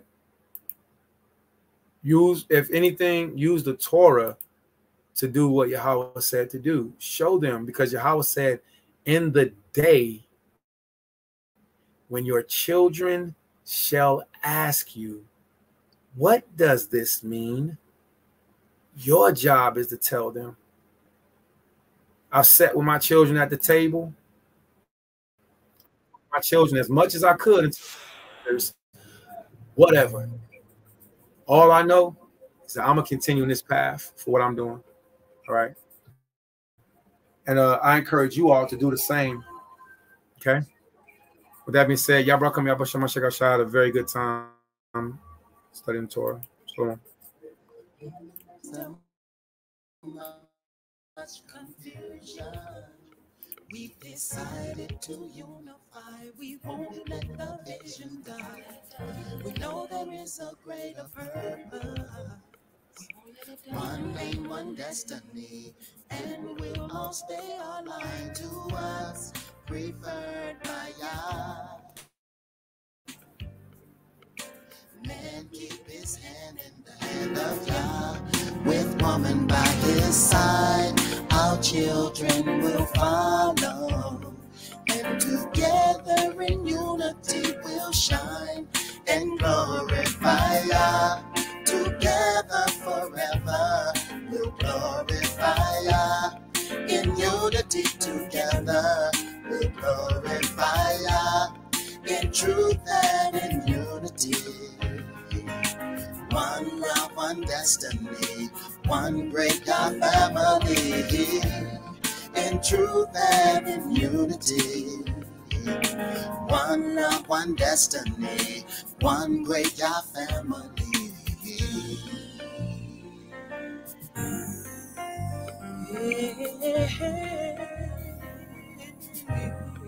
Yeah, yeah. Nothing will ever come between us. Our bond is tight, doing what's required and what's right. We know there is a greater purpose. One aim, one destiny, and we'll all stay aligned to what's preferred by Yah. Man keep his hand in the hand of Yah, with woman by his side. Our children will follow. Give Yah the glory. Together in unity we'll shine and glorify Yah. Together forever we'll glorify Yah. In unity together we'll glorify Yah. In truth and in unity. One love, one destiny, one great God family. In truth and in unity. One love, one destiny, one great God family. Yah gave us back to one another. He opened up our eyes, and he gave us the gifts of a Yah. We know there is a greater purpose. One aim, one destiny, and we'll all stay aligned to what's preferred by Yah. Man, keep your hands in the hands of Yah, with woman by your side. Our children will follow. Together in unity we'll shine and glorify Yah. Together forever. I know we can do it. In unity together me and you glorify Yah. Right in now. Truth and in unity. Truth and unity. One love, one destiny. One great God family.